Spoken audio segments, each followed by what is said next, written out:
Thank you. The board has returned to open session, and that brings us next to a series of proclamations, beginning with Local News Day. And I see that local reporter Corinne Saunders is in the audience. We thank you for bringing this to our attention today. Local News Day proclamation, April 2026.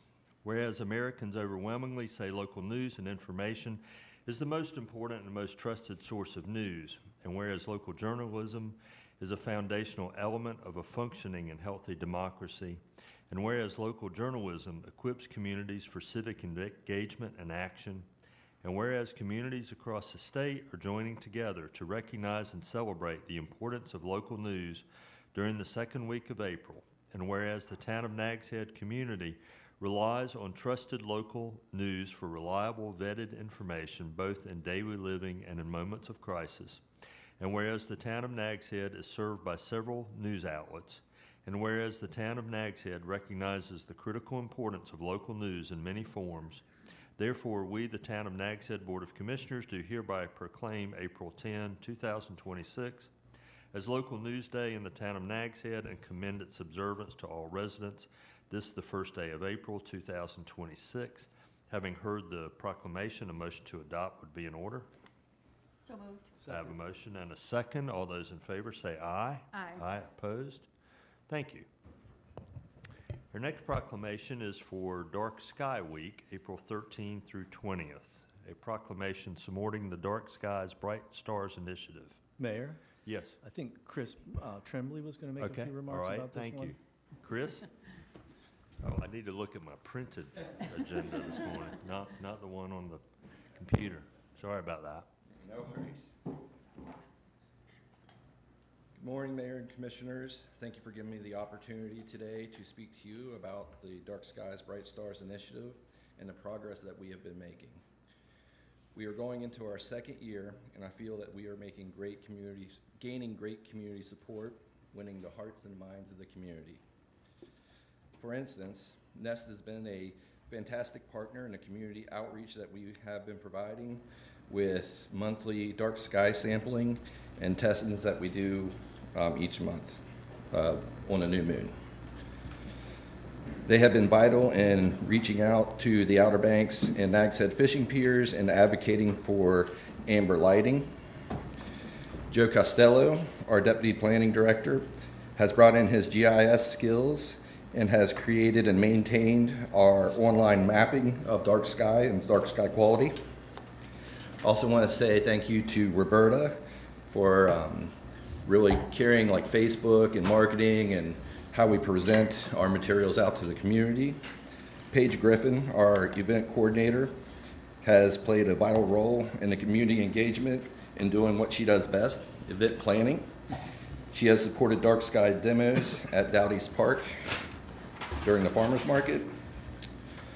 With that said, the town will be hosting a stargazing party event for the Dark Skies Bright Stars initiative on April 18th, 7:30 to 9:30 at Town Park off of Barn Street.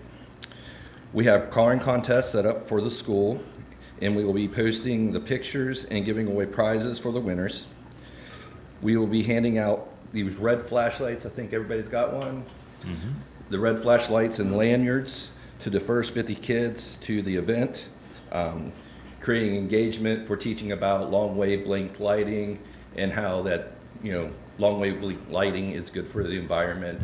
And hopefully they'll use them on the beaches this summer and create more information about lighting.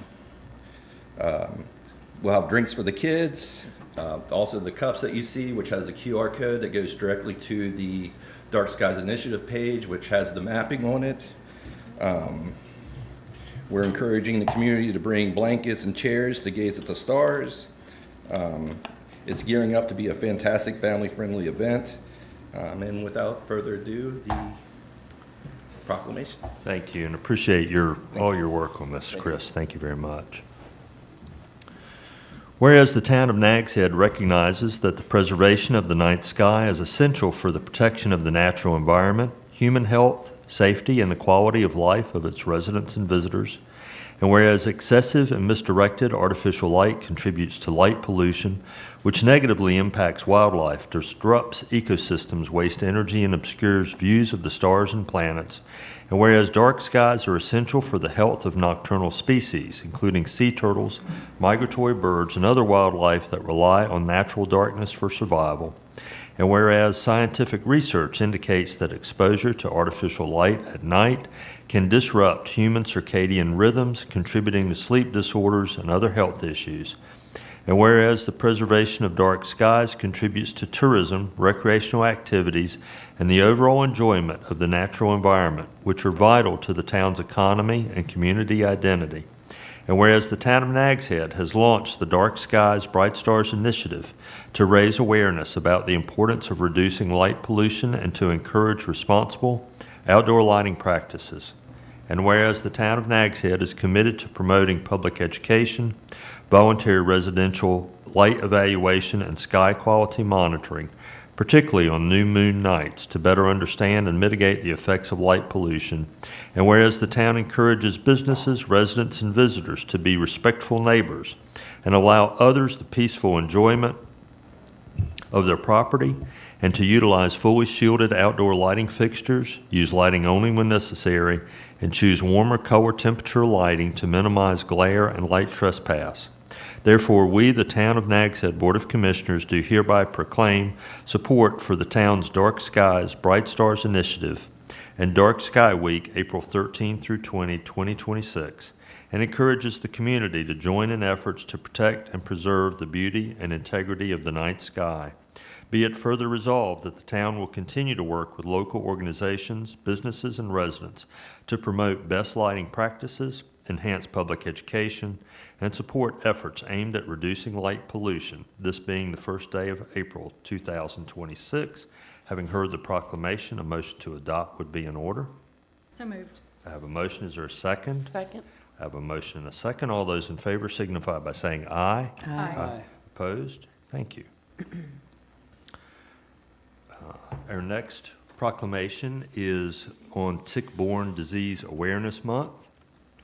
Whereas tick-borne diseases, including Lyme disease, Rocky Mountain spotted fever, ehrlichiosis, and other waterborne illnesses pose significant public health risk in North Carolina.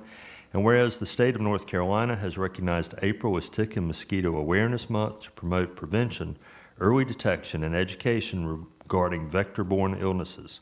And whereas certain tick-borne diseases, including Lyme disease, are serious bacterial infections that can affect the joints, heart, nervous system, and other organs if left untreated. And whereas tick bites may go unnoticed due to their small size and symptoms may not always include a recognizable rash, increasing the importance of vigilance and medical evaluation when illness occurs. And whereas early diagnosis and prompt medical treatment significantly reduce the risk of long-term complications associated with tick-borne disease, and whereas prolonged or untreated tick-borne illness can result in significant physical hardship and may also contribute to emotional and mental health challenges for affected individuals and their families. And whereas the town of Nags Head coastal and maritime forest environment creates conditions where tick exposure may occur through outdoor work, recreation, and daily activities among residents, visitors, and employees. And whereas awareness, personal protective measures, routine tick checks, and proper tick removal techniques are effective tools in reducing the risk of infection. And whereas fostering an informed and supportive community encourages individuals to seek timely medical care and helps reduce the stigma associated with tick-borne illnesses and related health challenges. Therefore, we, the Town of Nags Head Board of Commissioners, do hereby proclaim April 2026 as Tick-Borne Disease Awareness Month and encourages all residents, visitors, and employees to practice preventive measures, remain vigilant when engaging in outdoor activities, and support continued education regarding tick-borne illnesses, this being the first day of October 2026. Having heard the proclamation, a motion would be in order. So moved. I have a motion. Is there a second? I have a motion and a second. All those in favor signify by saying aye. Aye. Aye. Opposed? Thank you. And finally, but not least importantly, Child Abuse Prevention Month. whereas children are vital to our state's future success, prosperity, and quality of life, as well as being our most valuable assets. And whereas all children deserve safe, stable, and nurturing homes and communities that foster their healthy growth and development. And whereas child abuse and neglect are community responsibilities, affecting both the current and future quality of life of our communities. And whereas communities that provide parents with social support, knowledge and parenting, and child development, and the resources they need to cope with stress and nurture their children help ensure that all children grow to their full potential. And whereas effective child abuse prevention strategies succeed because of partnerships between citizens, human service agencies, schools, faith communities, healthcare providers, civic organizations, law enforcement agencies, and the business community. Therefore, we, the Town of Nags Head Board of Commissioners, do hereby proclaim April 2026 as Child Abuse Prevention Month and call upon all citizens, community agencies, faith groups, medical facilities, elected leaders, and businesses to increase their participation in our efforts to support families, thereby preventing child abuse and strengthening the communities in which we live, this being the first day of April 2026. Having heard the proclamation, a motion to adopt would be in order. So moved. I have a motion. Is there a second? Second. I have a motion and a second. All in favor signify by saying aye. Aye. Aye. Opposed? Thank you. That brings us next to public comment, and we welcome Attorney Womble. Good morning. Good morning, And Board. I will turn the meeting over to her. All right, thank you. So we've reached the item on the agenda for public comment. This is the time for citizens to come to the podium, raise their concerns, or just give general comment to the board. Your time is limited to 5 minutes a person. And if you come to the podium, if you'll please give your name, your address, and then the clerk will start a timer for you. Please know that this is a time, this is not an open dialogue between you and the board, and generally they don't respond, although they may respond later or at another time. So if there's anyone here who wants to give public comment, if you'll come up to the podium.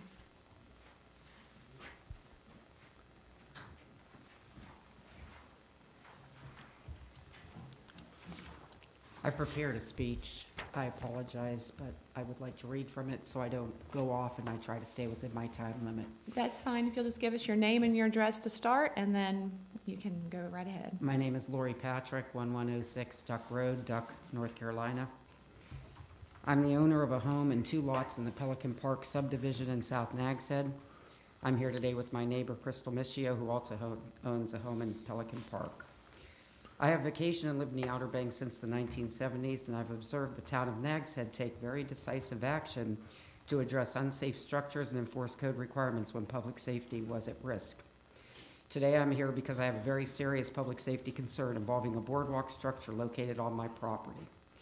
This structure is now more than 50% buried in sand, although this structure is very often buried in sand.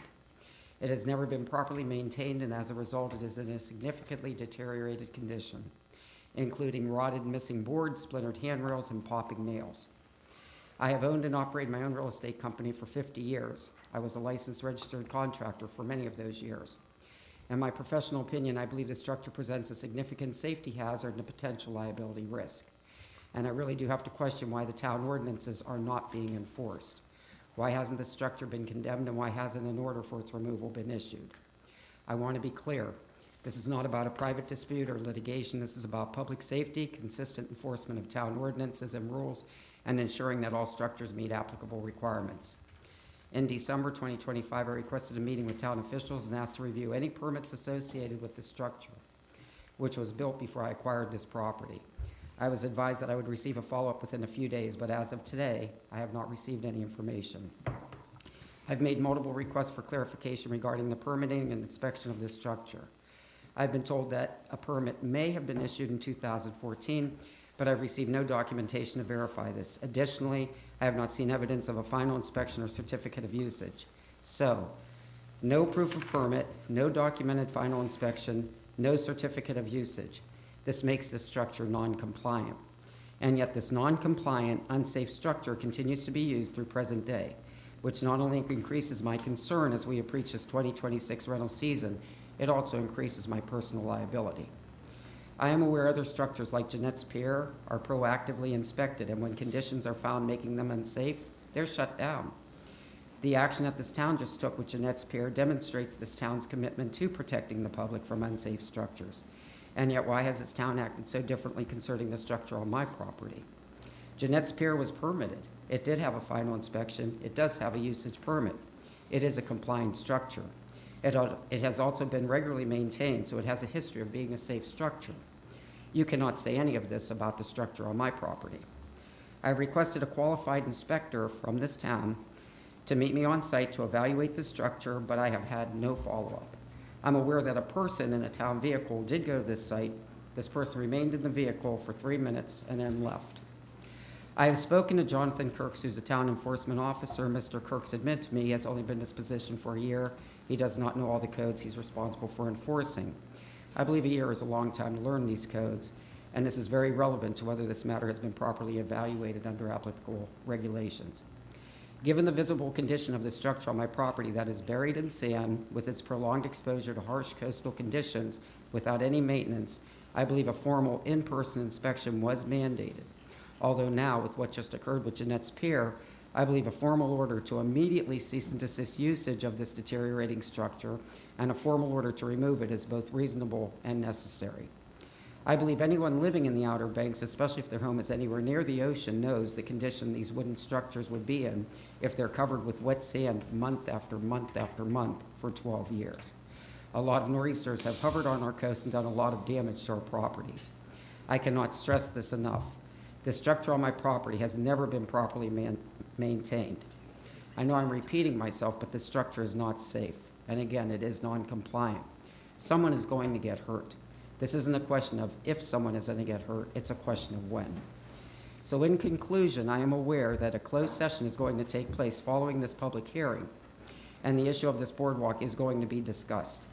I am asking that the town at that time take decisive action to address this unsafe, non-compliant structure and shut it down just like they just did with Jeanette's Pier. I am asking for the town to order its removal. I am asking for consistent enforcement of town ordinances and rules in a fair, transparent manner. I am asking that all structures meet applicable requirements. Or in the alternative, I am asking the town in this closed session to acknowledge that it is exposing me to very serious liability and litigation that I will suffer at the age of almost 70, irreparable harm from. I would like a letter from the town acknowledging this within the next 10 days. I do need this to be a matter of public record, and I thank you for your time and listening to me. All right. Thank you. Is there anyone else who, I think I saw a gentleman on the back row. Yep, if you'll come on up.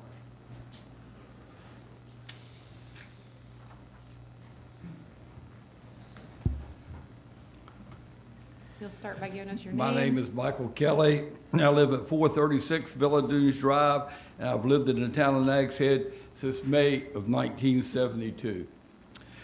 I would like to take the time to thank the town of Nags Head and for all its support and all the time it has given to us, for the Outer Banks community especially, and that we're very happy that this year we were able to complete our 35th annual St. Patrick's Day Parade. We have had 2 parades that have not, because of COVID and health concerns, that we have not, we do put that into 35. We don't abuse it. We just admit that we had to adjust. I would like to thank very much the Megan Lambert, who not only is here and serving us in a great capacity, but she also allows us to put the reviewing stand, and also Megan Vaughn, who both ladies were here to assist us this year and give us direction. Also, the support of Ms. Harrison, Mr. Sanders, and Mayor Cahoon is also recognized. So we had approximately 8 to 10 officials at the reviewing stand, others from Kitty Hawk, Southern Shores, and Duck, and picking out the prize winners for the parade. We also are very fortunate to have the Nags Head Police, which became very organized and did a great job with the barricades and everything else. And I would like to thank Chief Perry Hale and all of his staff. Thank you very much, Barry. I'm not allowed to say that, I apologize. The Nags Head Public Works did a great job, did 2 miles of barricades up and down Virginia Dare Trail, and had a great post-parade cleaning. And then something that hasn't happened, but has been rose to the completion and doing a good job with, we have not only Andy Gorman, but we got Brittany Phillips and Katie, the deputy clerk, who've done a great job of assisting, working with Kelly's Outer Banks, the catering portion, and did a wonderful, wonderful job.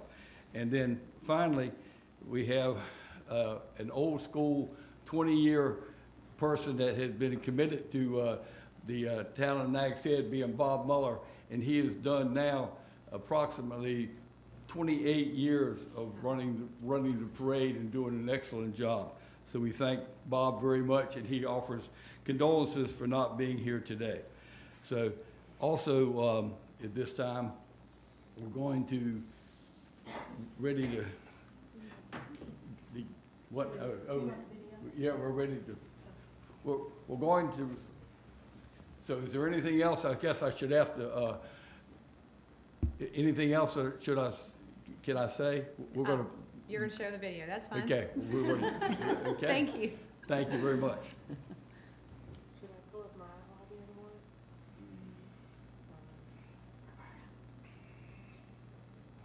Hit play.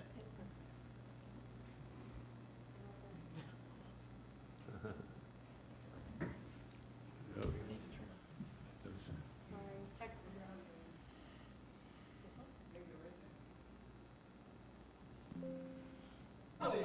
St. Patrick's Day Parade.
Thank you, and I have two staff members that did an exceptional job in competition with Ms. Phillips and Ms. Gorman. They were that good. But we have Mary Ann Newman here today, and we also have Jeff Valentine.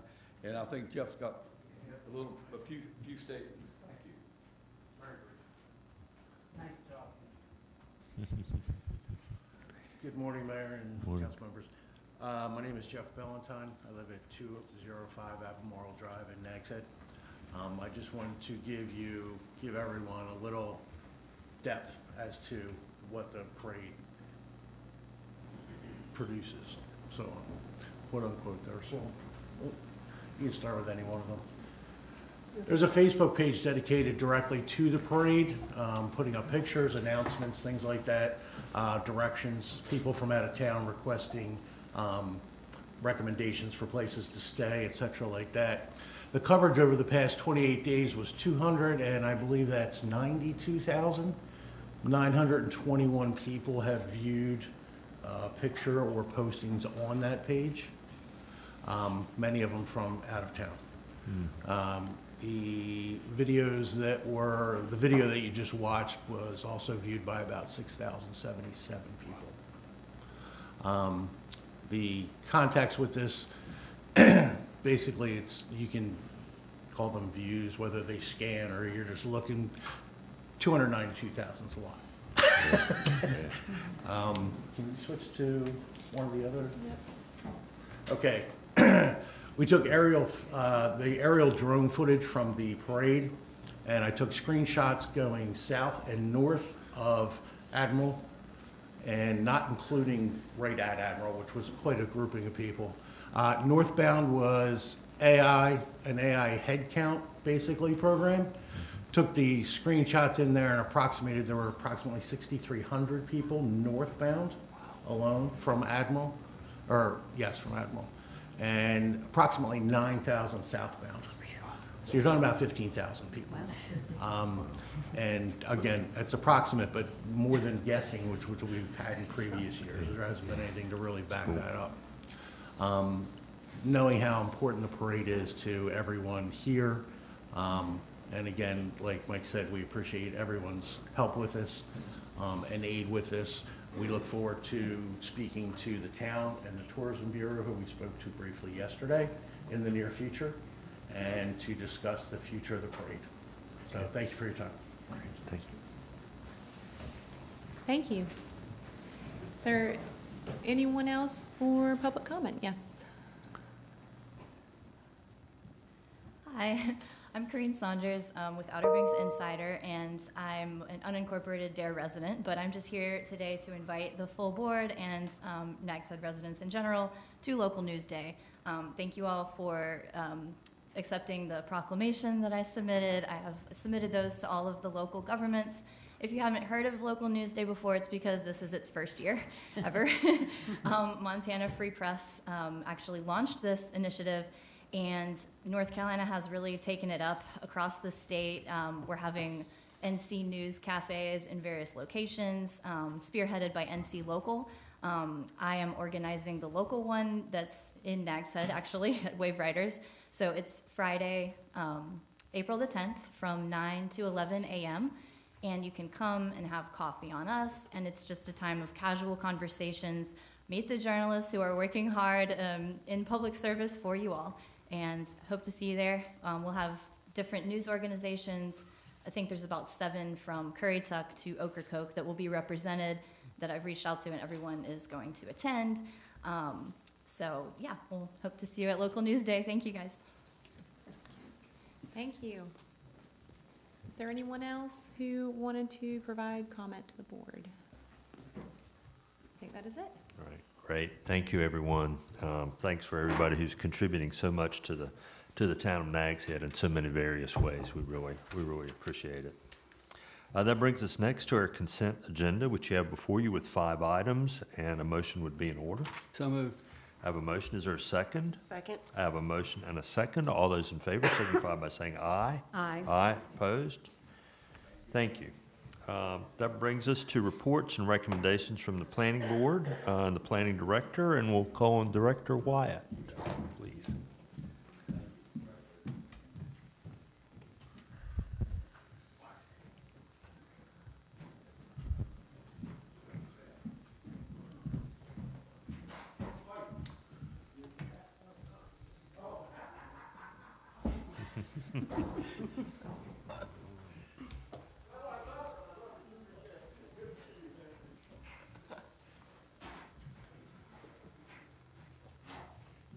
you so much. Good morning, Mayor and Commissioners. I will just touch on a couple of items in the Director's report this morning, and I'll be happy to go into more detail on any of these if requested. So with regard to the Planning Board, their meeting on March 17th, they looked at 3 items in particular. The Outer Banks Hospital request was pretty straightforward. It was focused on a minor parking reduction needed to provide some operational improvements. They provided a parking analysis to support that parking reduction. The Planning Board voted unanimously to recommend approval of that special use as it was presented.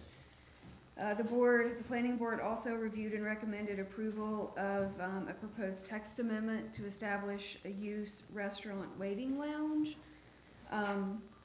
That item did generate a lot of good discussion, particularly around connectivity between the buildings and how the use functions operationally if you have 2 buildings as part of that unified development plan. The third item is they reviewed a special use permit to essentially consider approval of the unified development plan for Blue Moon and the property just south of it for the purpose of creating a restaurant waiting lounge. Also, our Deputy Planning Director, Joe Costello, provided some updates on the Estuarine Shoreline Management Plan. The Board of Adjustments, they did not meet in the month of March. We've gone several months now without any variances or appeals. So I hope I didn't jinx that.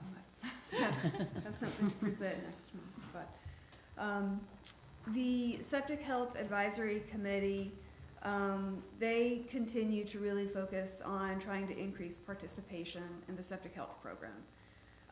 We have a postcard style flyer that we have sent out over the years many times. So staff updated that with some of the newer information, the increased rebate to $250 for septic pump outs, things of that nature.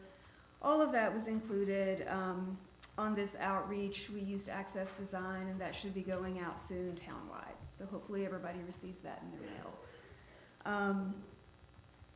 I will say that we do recognize there's still some hesitation from property owners regarding the fact that this program is voluntary and it's there to support and educate, not an enforcement mechanism.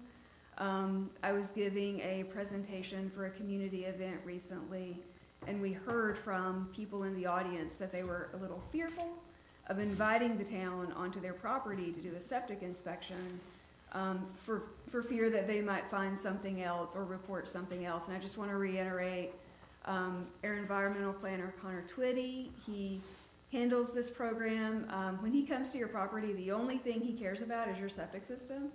He doesn't care about some extra pavers or anything like that. You just want to make sure your septic system is working well.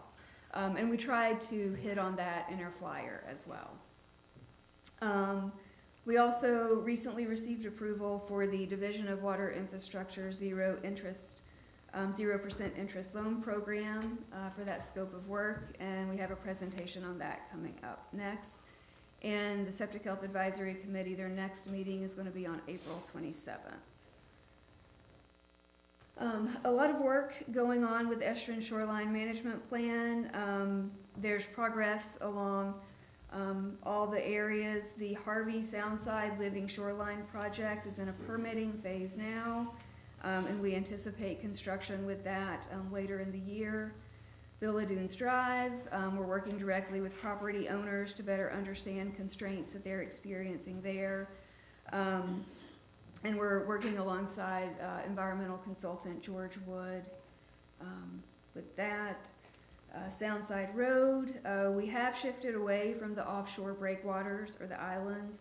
We're now focusing on a resiliency berm with integrated stormwater management. It's a more natural, adaptable approach, and it does align better with our long-term maintenance and environmental goals. We're also advancing a potential living shoreline project at the Catfish Farm Causeway area, which has both infrastructure protection with the causeway as well as notable environmental significance. So these are all very complex projects, but they are moving forward and they're all beginning to take shape, so that's very exciting.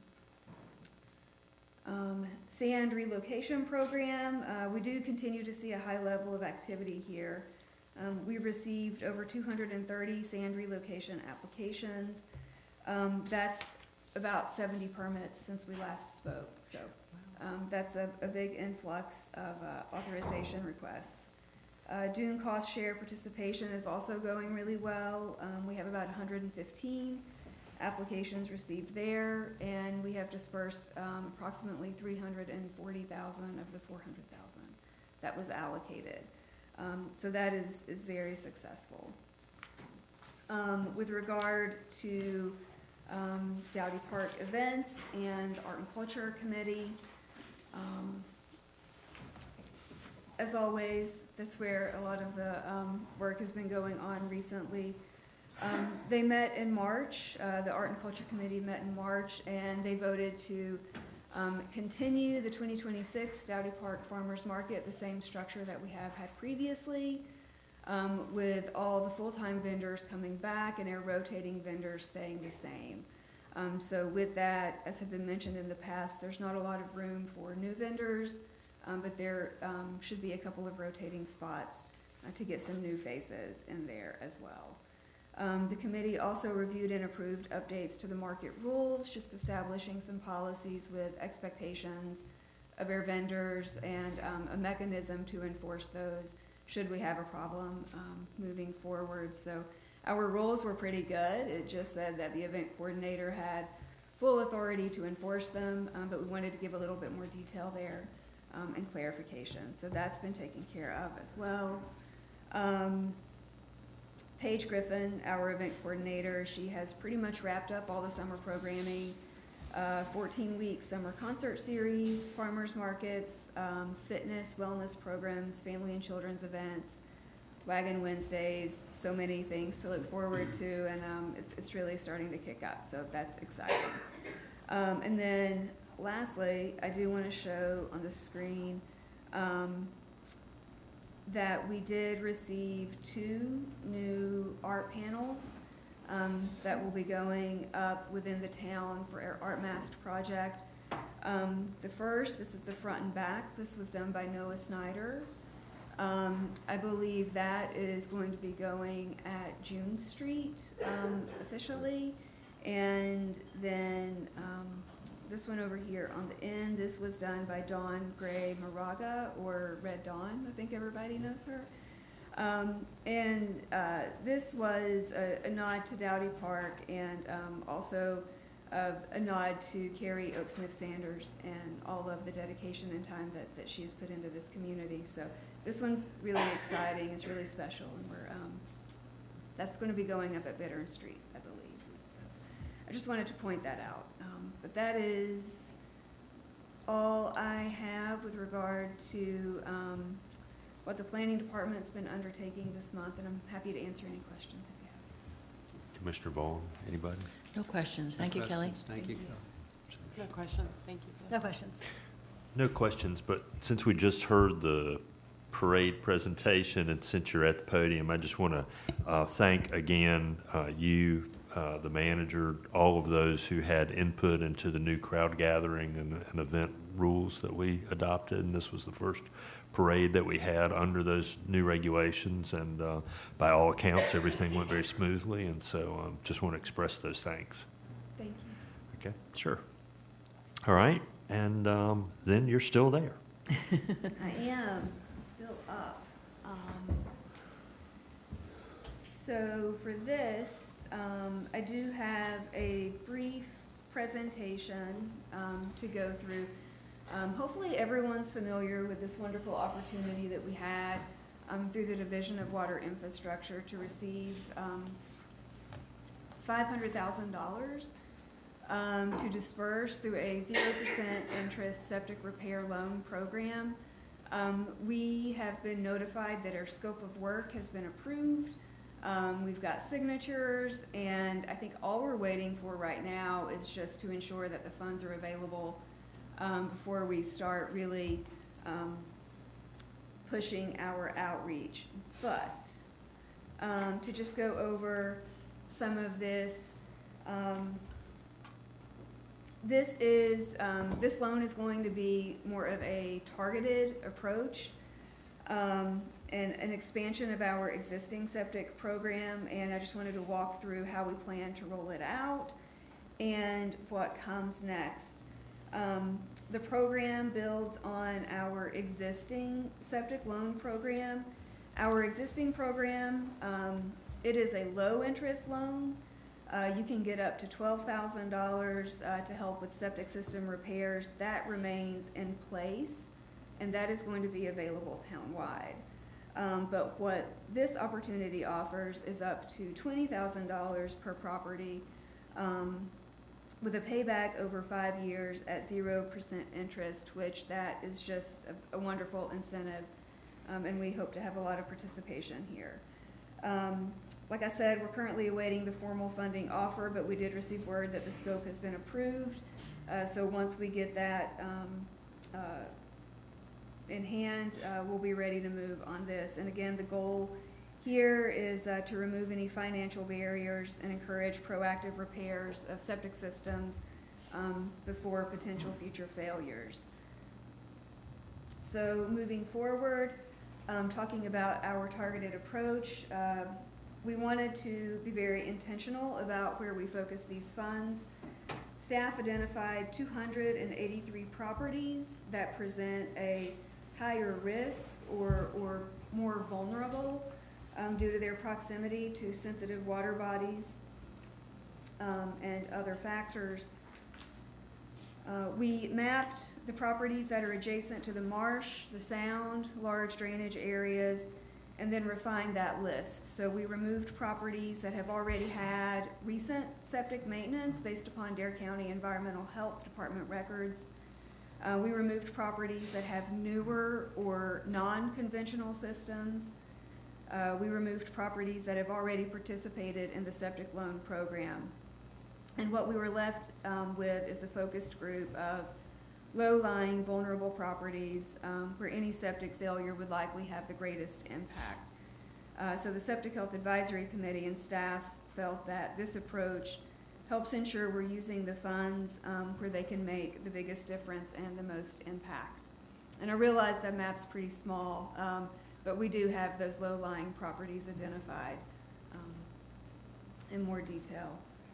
As far as outreach, we recognize that outreach is going to be key to the success of the program. So rather than broad messaging, we want to take a direct and personalized approach. Each identified property owner will receive a letter explaining why they were selected for participation in this particular program, what the opportunity is, and why it is so important. We'll also reach out to rental management companies where that's applicable because they can often help facilitate with improvements. We want to make this easy as possible. We want to provide a clear explanation of the program and very simple steps, and also have a direct staff contact so that this isn't too burdensome on the homeowner. The goal is not just awareness, but we want to make sure that we have a lot of participation as well. How the program works, we've tried to design this to be a very straightforward process for property owners. Once they receive this letter, they can connect directly with staff, and that's going to be Environmental Planner Connor Twitty, and he can guide them through the process. From there, it will be a standard flow. The homeowner would complete the application, acquire their Dare County Health Department permit, and then select a contractor. We've already done the work to identify pre-qualified contractors to simplify this step. So staff will provide homeowners with that pre-qualified list of contractors so they know that they're choosing someone familiar with the program. Staff is going to stay closely involved with all of the contractors doing work under this program. to ensure compliance with funding requirements. If you remember, there were some very specific requirements related to the Davis-Bacon Act and ensuring anybody on the job has prevailing wage being met, as well as making sure that all the requirements of the American Iron and Steel Act are being met. After that, it's going to move to the finance department for loan processing, and then at that point, the project can get underway. So while there are several steps, we are really aiming to make this feel manageable and supported by the homeowners. For implementation and next steps, even though we are waiting on the formal funding letter, we aren't going to wait to prepare for that. We want to get moving. We want to go ahead and connect with those contractors who had previously expressed interest, ensure they're still able and willing to work within the parameters of the funding, work to finalize our internal workflows, which is going to be between planning and finance department. We want to be ready to launch the opportunity as soon as funding is confirmed and available. Once underway, staff will actively track participation and build out a database of improvements. We also plan to coordinate with the property owners and contractors. So as was mentioned earlier, Joe Costello has some great technology with GPS and things of that nature, so we can go out there, GPS the location of the septic tank and the drain field, and insert all the data that we received from the Dare County Health Department to build out a nice database of this program, and hopefully that shows the successes of the program moving forward, so that we can continue to gain participation. So that is all I have for you. We're excited about the opportunity. Like I said, we just want to make sure we have all of our ducks in a row, so as soon as we have access to the money, we can start engagement. Good. Happy to answer any questions. Commissioner Harrison? No questions, but great job organizing the whole thing. Thank you. Yeah. No Commissioner questions. Thank you, though. Very exciting. Yep. No questions. That's amazing, though. Thank you. Thank you. How many targeted properties? So it's about 283. Okay, great, thanks. Thank you. The It's a great people program. are going to be watching this program. I mean, this is an issue all over the state, and I know that I'm aware that other communities are watching to see how this works. So we're really breaking ground here, and it is pretty exciting. Yeah, it's wonderful, and I appreciate everybody's involvement. Finance Director, Deputy Town Manager Amy Miller was wonderful, instrumental. Our Septic Health Advisory Committee has been amazing. Joe Costello, Connor Twitty. It's taken a lot of people to make it come to fruition, but it's going to be wonderful once we get it rolling. It's great. All right, thank you very much. Thank you. All right, and I'm going to ask for some guidance. We have a time-specific item for 10:30, but I see that our consultants are here. Is there any reason we don't proceed with that? Unless there's folks coming at 10:30 to see it. Ah, okay. So- All right, then we will continue then, I think, and come back to that item at 10:30. So don't let me forget. So we will go to, I think perhaps the town legislative agenda.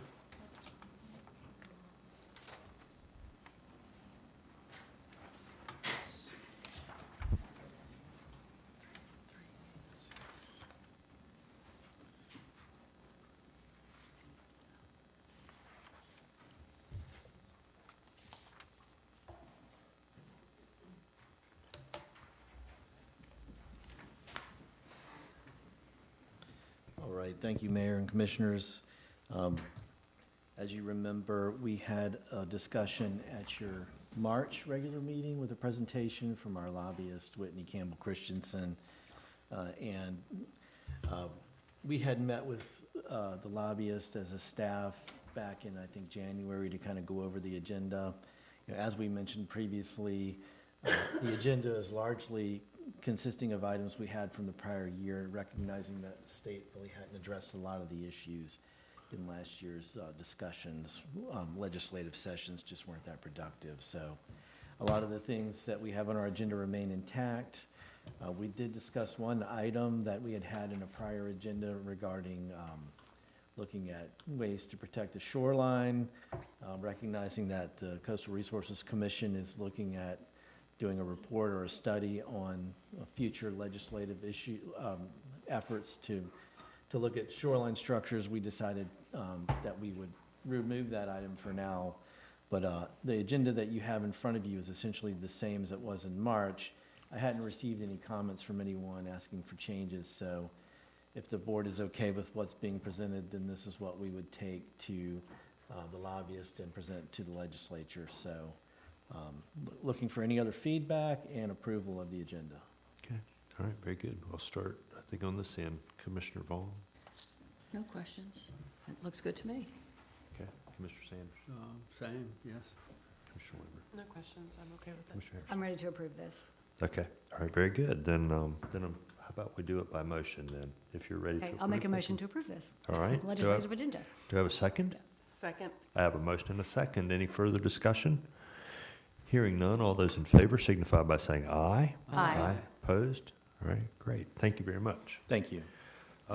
That brings us to then new business, and that would be committee reports. And I will start at my left. Mr. Harrison. Well, I've just joined the committee for Current TV, taking Megan's place. I'm not really officially on there yet, but I did attend their first meeting, or my first meeting with them.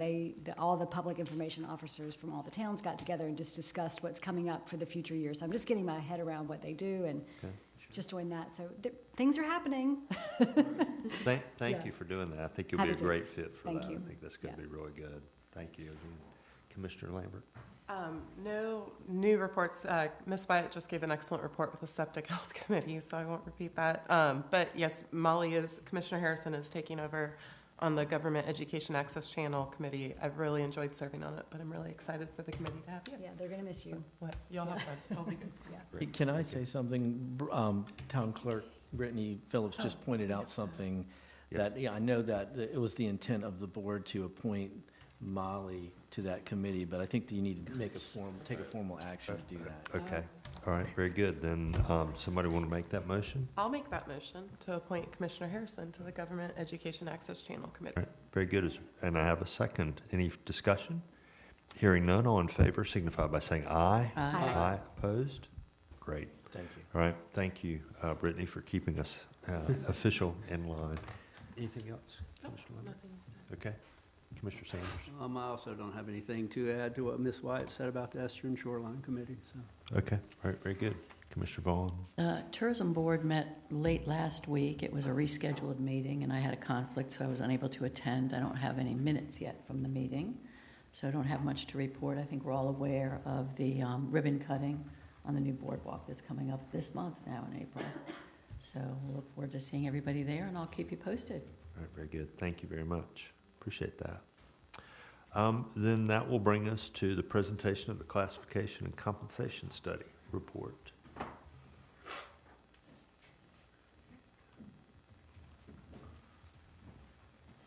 Good morning, Mayor and Commissioners. Thanks for giving us the opportunity to present the classification and compensation study report. I think we're going to pull up the presentation. Oh my gosh. Well, while we're doing that, I did want to acknowledge the comprehensive and the professional work that our partner, the Adjournment Company, has provided throughout this entire process. I've had the privilege to work, specifically with our dedicated consultant, Marian Oihas, and I think you'll see just her knowledge and the high caliber of work product reflected in the study. I believe the board has received a draft copy of the study, so you'll have some time to review that. But I just wanted to go through some of the high points that you'll see in that study. So there are many reasons why we want to conduct classification and compensation studies. We currently do this at the town of Nags about every 5 years, and that seems to be pretty customary with our with other municipalities and certainly our neighbors on the beach. But to simplify, some of these objectives, what we're trying to do is look at what the town of Nags Head is currently doing as it pertains to total rewards, so our pay and our benefits. We want to look at what the market is doing. So what are our neighbors doing? What are other communities doing? in the realm of paying benefits. And then using that information, we'd like to create what our internal market position would be. Traditionally, Nags has been a leader, a market leader in this space. And then we look at our current pay structure and some of our benefit programming, and then we would make updates based on all of these inputs. So the process involved several different steps. One of the first things that the Archer Company did was conduct an extremely thorough job evaluation. And this is where they incorporated multiple different inputs to make sure we had a good understanding on what each position is doing. So they looked at things like our current position descriptions. They had virtually each employee, certainly every position had it was like a 20-page document for a comprehensive position questionnaire. Our consultant interviewed department heads, and our consultant interviewed every position, every individual that was assigned a position in the town. So it was virtually all employees in the town, but every position was interviewed so that they felt they had a good understanding on what our staff is doing. They then take all these inputs, and they have a proprietary system. It's called the Archer, the Archer Matrix Point System, and they assign points to each position and to come up with a value. So at the same time we were doing that job evaluation, we also conducted a very thorough market survey. And so we designed a survey to solicit pay ranges for 53 benchmark positions. And then we also added on to that to solicit information about pay policy and also a benefit program to get a better understanding of what other communities are doing. We received pay ranges from peer organizations, and we don't necessarily focus on what the actual amounts people are paying. What we want to look at are those ranges, right? So the minimum, the midpoint, and the maximum.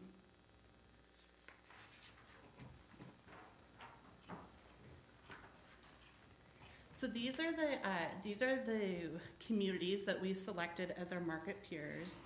You'll see that they'll include like local beach towns, specific to Dare County, but also outside of Dare County. Communities that are commuting distance. Other towns that are tourist or seasonal in nature. And then also communities that have a similar total rewards philosophy. And then we have a lot of positions within the town that also have a private sector component. And so we also pulled information from ERI, so the Economic Research Institute, to understand what the private sector is, how the private sector is paying for similar positions that we have in the town. All right, so I'm going to go through what some of these findings are. What we found for either where we're at or we are above market is, for example, our pay structure. We move up more than average among peers in the last 2 fiscal years. It's a modest amount. You can see we moved up about 7%, our peers 6.7%. Our structure moves up with that cost of living adjustment, and that seems to be pretty customary with other municipalities as well. We offer 2 benefit plans. We offer a PPO and a high deductible plan, and this is consistent with other peers. In addition to that, we offer a buy-up PPO plan, so technically the town offers 3 different medical plans, and that additional cost with the buy-up plan is allocated to the staff. And we also found that our town contributions to the benefit premiums are significantly higher than our peer average, so we're very competitive in that area. We found that our contributions to the 401k at 5% is very competitive. We offer a paid parental leave. You may recall we introduced this about 3 years ago, and this is competitive. Most peers do not offer this. However, we are finding that more and more municipalities, it's very popular in the private sector. We're seeing that municipalities are getting kind of coming up to speed with this type of benefit. We found that longevity was offered at about 2/3 of the peer organizations that we surveyed. And we have 2 different longevity plans based on your start date. So the dollar amount plan is considered above market. except for that first stage, the year 5, is just a small lag. And then our bonus percentage is also slightly above market for those at the more tenured staff members. The other benefit that is very unique to the town is we offer 100% coverage for unlimited counseling and therapy. It's not necessarily something the town pays for, it's embedded in our medical plan, but it is highly unusual. I've never seen this before at a medical plan. Our consultant thinks it's incredible. So it kind of speaks to the dedication that the town is putting towards mental health. Looking at some outside of market offerings, Gap Time is, out of all the peer organizations we looked at, we saw a couple towns on the beach that are offering that, which is with Duck and Manio. Our night shift differential, so we introduced night shift differential for police, and about half of the peer organizations are offering that. Of those that are offering the town night shift differential is not as competitive. Our designated holidays are below market by approximately 1 day. We do not currently offer tuition reimbursement, and that's offered by the majority of the peers that we looked at.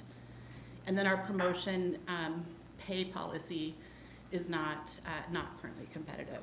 But I want to highlight overall, in receiving feedback from our consultant and also reviewing the responses from the survey, the town is quite competitive, particularly when you look at the most significant benefit investments. So really what people are looking at are those health-related premiums, like the plan design. Our offerings are very strong, and they'll continue to help with recruitment and retention.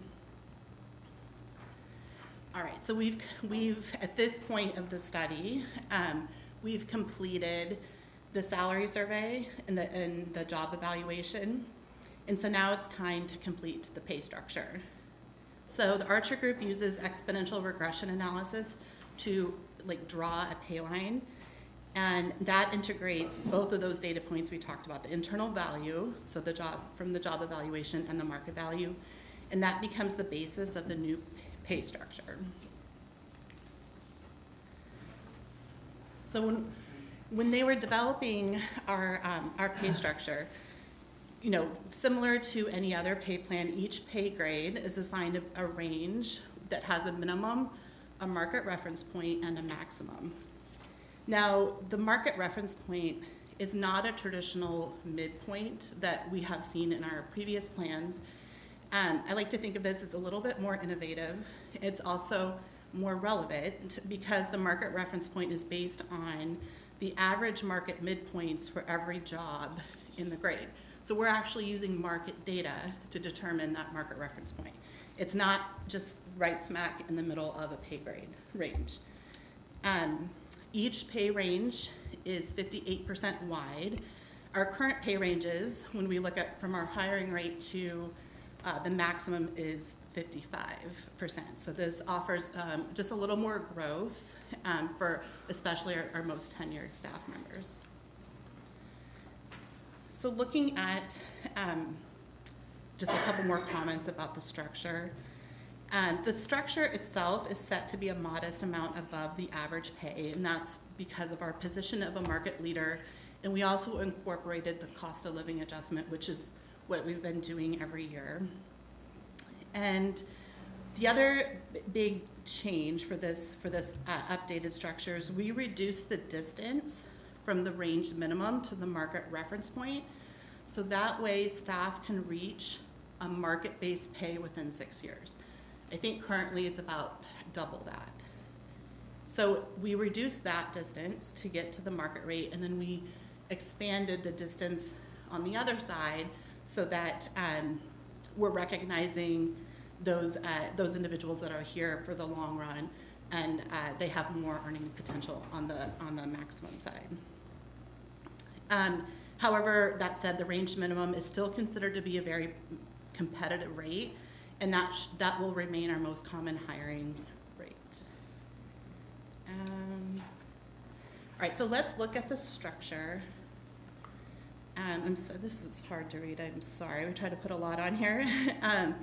So as we mentioned, the market reference point is the market midpoints plus the increase to account for the COLA and the market leader. Our current pay scale has 26 grades. The updated pay scale would have 22. So that does result with some updated grades for individuals based on just the nature of we've cut out 4 grades, but we've also done a more thorough job evaluation. So we'll see a little bit of movement there. And then the updated pay plan would also eliminate a hiring rate and a 5% probationary increase. Instead, what we would do is just hire at the competitive rate and not below the competitive rate. So moving to implementation, which is the stage we're at now. So we have the pay structure and the positions are assigned grades, and employees are placed at a target salary based on the length of time in their role and their placement in the new range. So by doing it this way, by considering the time in their role, we're able to reduce compression because more dollars are allocated to employees with more tenure. And then by applying this consistent methodology, we ensure it's equitable across all employees. We're not just arbitrarily picking and choosing you know, where like a different method for each department or each staff member. This approach aligns with our budget of $250,000. One thing I do want to note is that anyone that is above the target market reference point, so that's the competitive rate, they wouldn't receive an increase related to this pay study. And that's because they are paid at a competitive rate already.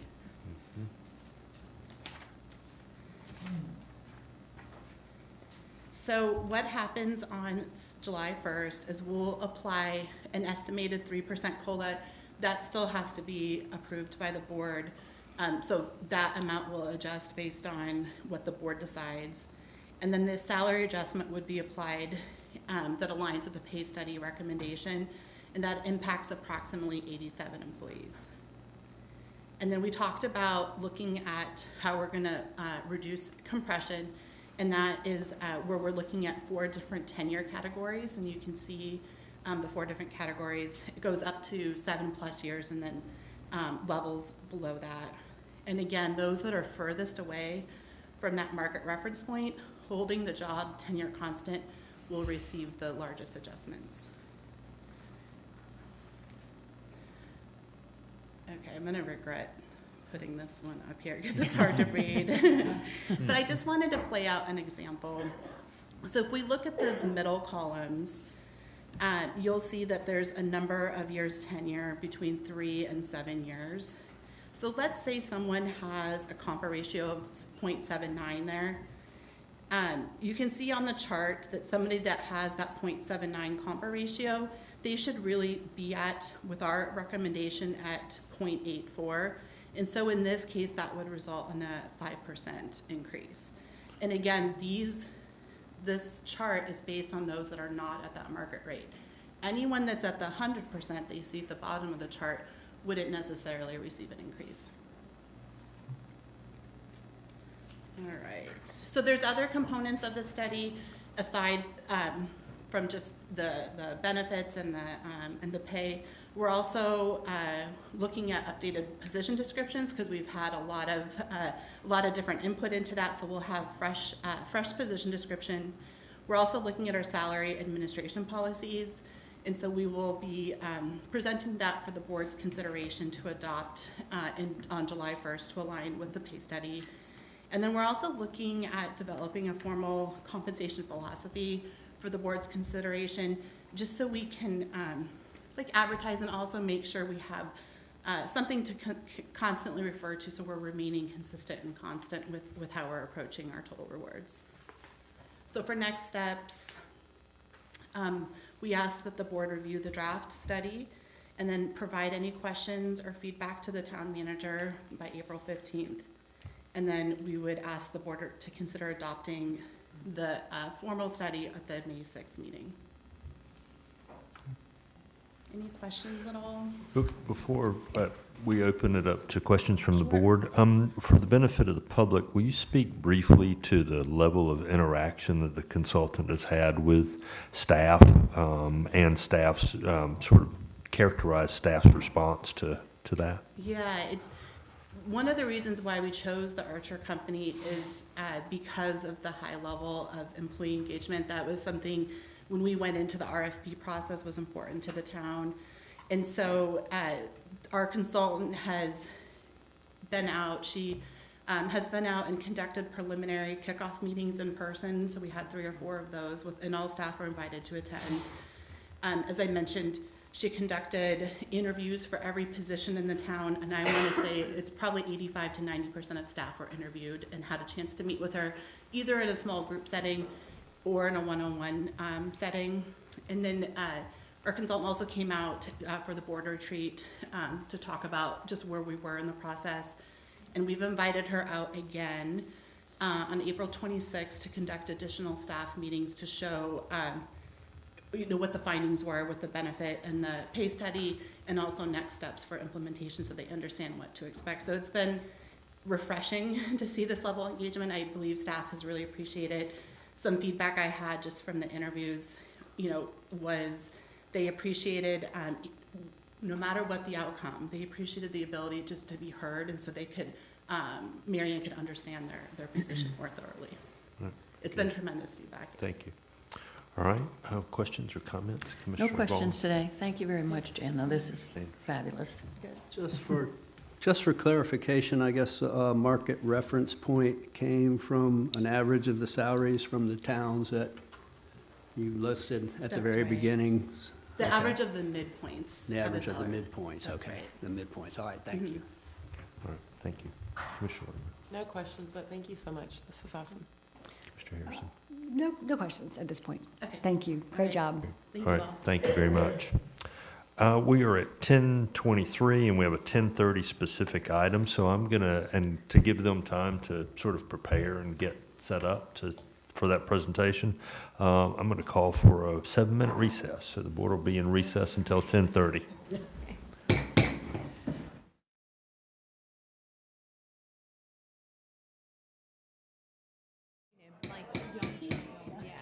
All right, thank you, everyone. The board is seated, and we will return up the agenda to item G1, and that's a presentation on the 2026 Beach Nourishment Project. David? Good morning, Mayor and Commissioners. We're going to go ahead and do this in 2 parts. The first part is going to be the Beach Nourishment Project update. This second part is going to be a request for an annual beach condition survey. With the Beach Nourishment Project update, there are things that we wanted to go ahead and cover, such as project schedule, sequencing, as well as some of those logistics that go into a project of this scale and magnitude. So at this time, I'd like to go ahead and introduce Dr. Beth Shadone from Moffitt & Nichol to go ahead and provide the project update.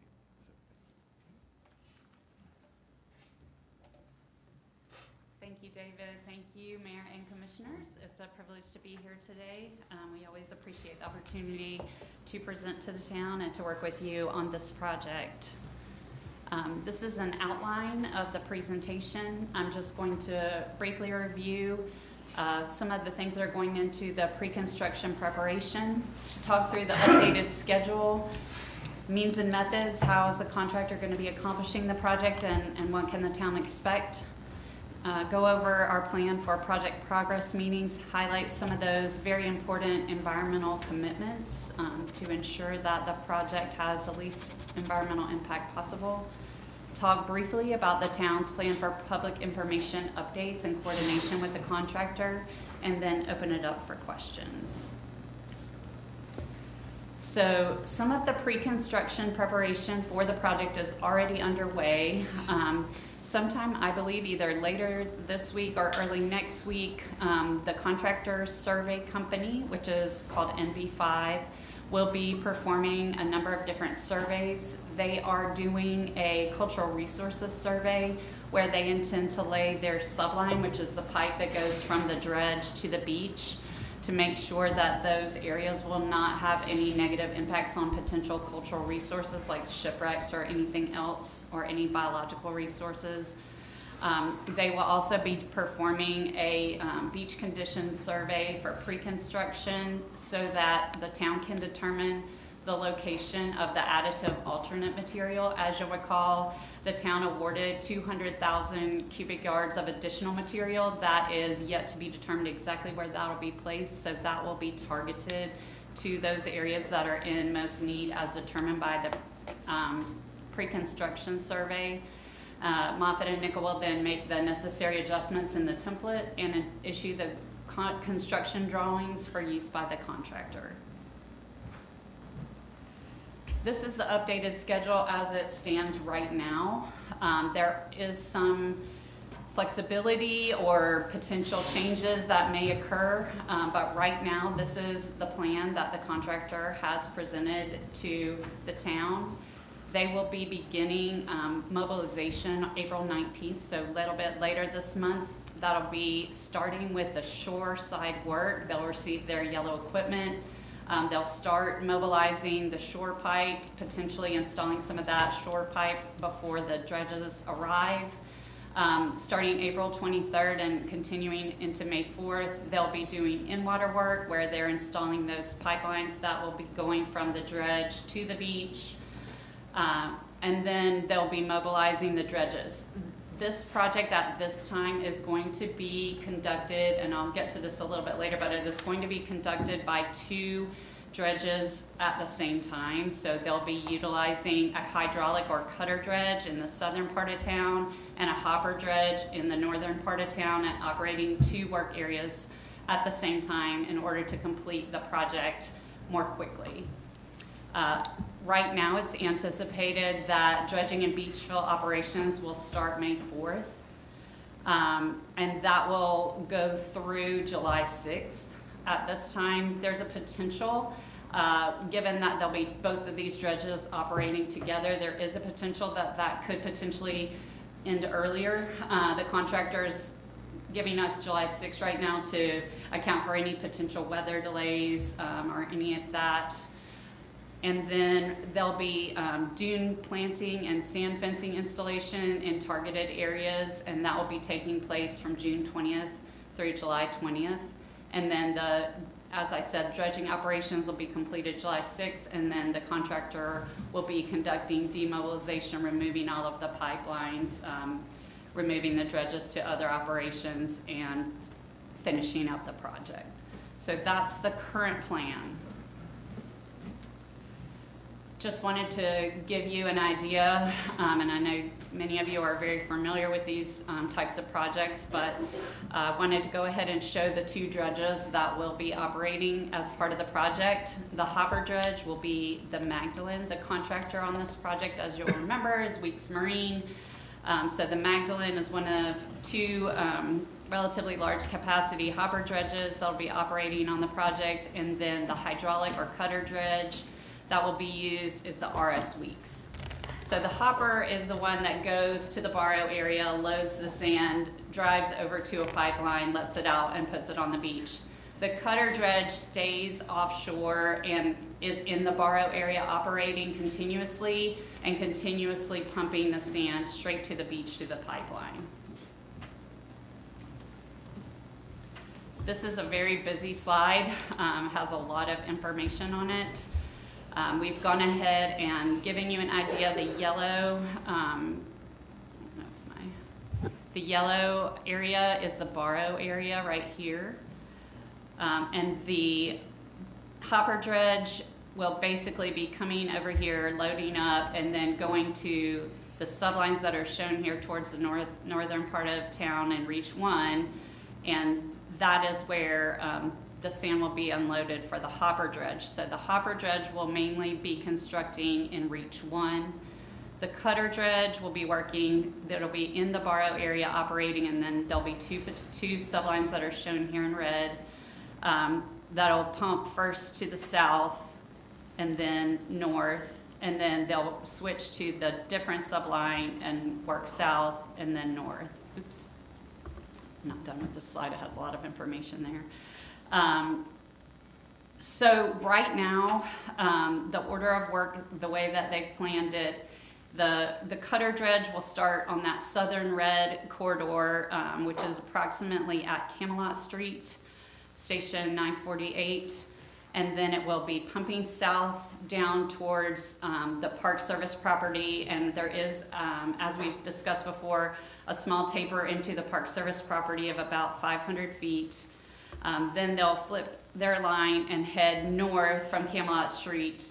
And then once they get to a certain point, they will switch to the other subline at approximately at Hargrove Street, work south from there, and then work north. In the meantime, the hopper dredge right now is planning on starting at subline C5, which is right here, which is just north of the Village Beach Club at station 693. And they'll be working south first and then gradually north and then moving up to C6 and C7. So C6 is approximately at the location of St. Andrews by the Sea, and C7 is just south of the Nags Head Pier. Now, recognizing that the project would be ending up here at the south of the Nags Head Pier at approximately July 4th, we have reached out to the contractor to potentially look into whether there's an opportunity to work south from C7 down to C5 in order to avoid that situation where the town is trying to have the 4th of July celebration at the Nags Head Pier, and also the project's ending right at the same time. So we have reached out and started those discussions with the contractor. We'll try to make an effort to avoid impacts to that celebration. The access and staging areas that will be used for the project are listed here. The cutter in the south side, south part of town will be using Gulfstream Way, Junco Street, and also we have been working to modify the town's special use permit with the Park Service for the contractor to be able to utilize Ramp 1. We have received information from the Park Service that they will be able to accommodate that. We do really appreciate their collaboration and efforts on the project that will assist the contractor with some additional flexibility on the access points. The hopper dredge will be utilizing Forest Street, Enterprise Street, and Conch Street. The contractor is going to be providing traffic control plans, and the contractor and Moffett, Nickel, and the town will be coordinating with NCDOT on those traffic plans.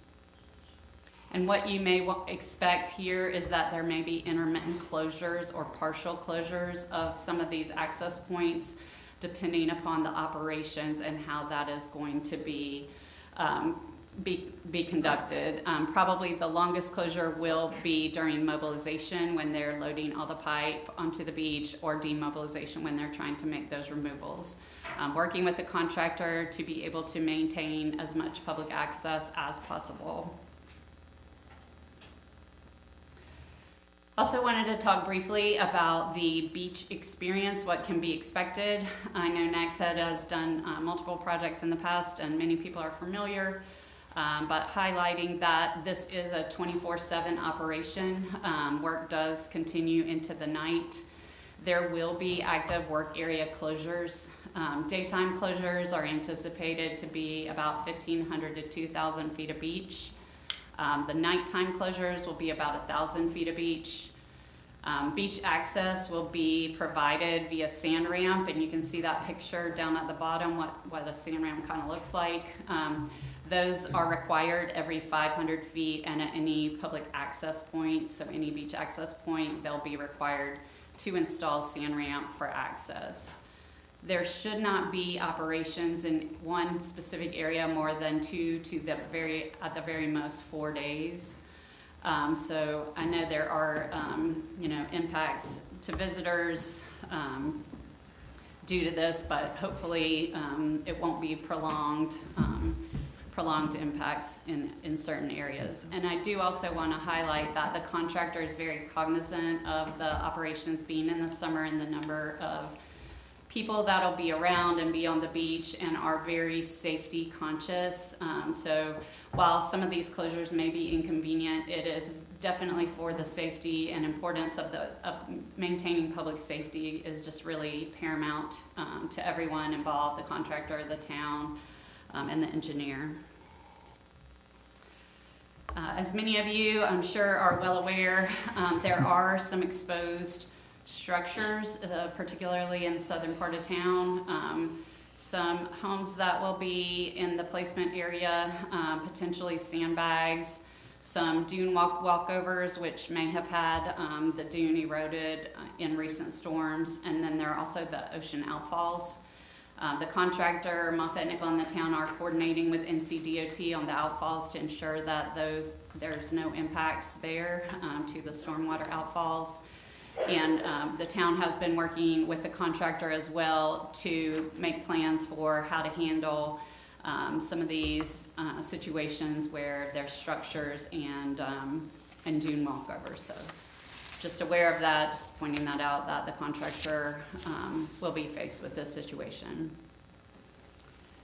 We're also aware of some dune escarpments that are still in place after the winter storms. The pre-construction survey will identify exactly where the beach template will tie into these escarpments. The beach template is approximately elevation +6. Depending on how that intersects with the escarpment, it may tie directly into the escarpment or maybe seaward. We have been also speaking with the agencies and the contractor to determine if there is opportunity to add some additional work to potentially add some more milder slope in situations where there's a street and access and there's an escarpment that is impeding public access. So we're working on that to determine if it would be something that a permit modification would allow for the contractor to undertake as part of this effort. There will be weekly progress meetings with the town, the contractor, the engineer, and the environmental agencies. Those will be held at Town Hall Thursdays at 10 a.m. Moffett & Nickel, as the engineer, will be making at least weekly site visits. Because of the 2 work areas, we anticipate bringing down 2 teams, so those can be deployed after the weekly meeting to go inspect both of the work areas at the same time. Some of the key environmental commitments I wanted to highlight, understanding the town's commitment to maintaining the environment. There will be turtle monitoring the whole time at night, given that it is sea turtle nesting season. There'll be a nighttime monitor at both work areas on the lookout for any potential nesting turtles, any potential impacts. And then every morning, the nest organization will be performing a clearance survey before they block off the certain areas that they'll be working. So the turtle monitoring, given that this project is being constructed during nesting season, are of paramount importance.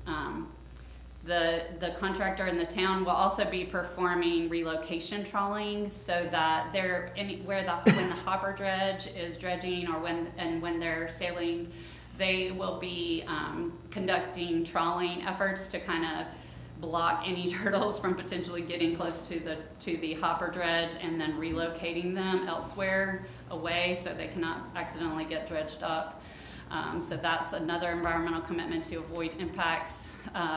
There will be escarpment monitoring during the project and after the project. Any escarpments that are more than 18 inches high for a distance of more than 100 feet will be leveled so that they will not impede nesting.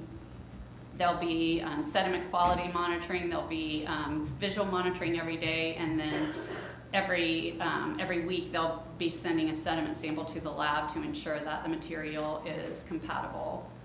And then subsequent to the project, there'll be some compaction monitoring to ensure that there's still the ability for the turtles to dig in and do their nesting. And if not, there'll be beach tilling that would be performed in order to loosen that material back up so that they would be able to nest.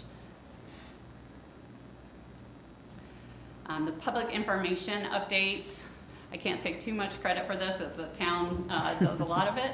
But the contractor will be providing a weekly progress plan. They'll also be providing us with daily work area updates that will be communicated to the town. The town will be updating the website daily and has developed the progress tracking map. Both of the work areas will be shown on this map, and that will again be updated daily with the progress. So hopefully that will be a great way for the community to keep up to date on exactly where operations are being conducted and those potential impacts, and also understanding where they're moving next. So now I can open it up for questions. Okay. Any questions? Commissioner Harrison? I have a question, since we have the scientific team here. One thing that a lot of people in town don't like about beach nourishment is the moving of the sandbars and the sloughs, so the fishing and the surfing is not as good. Have you ever studied how long it takes for that to recover, for the sloughs to come back and the sandbars to reform?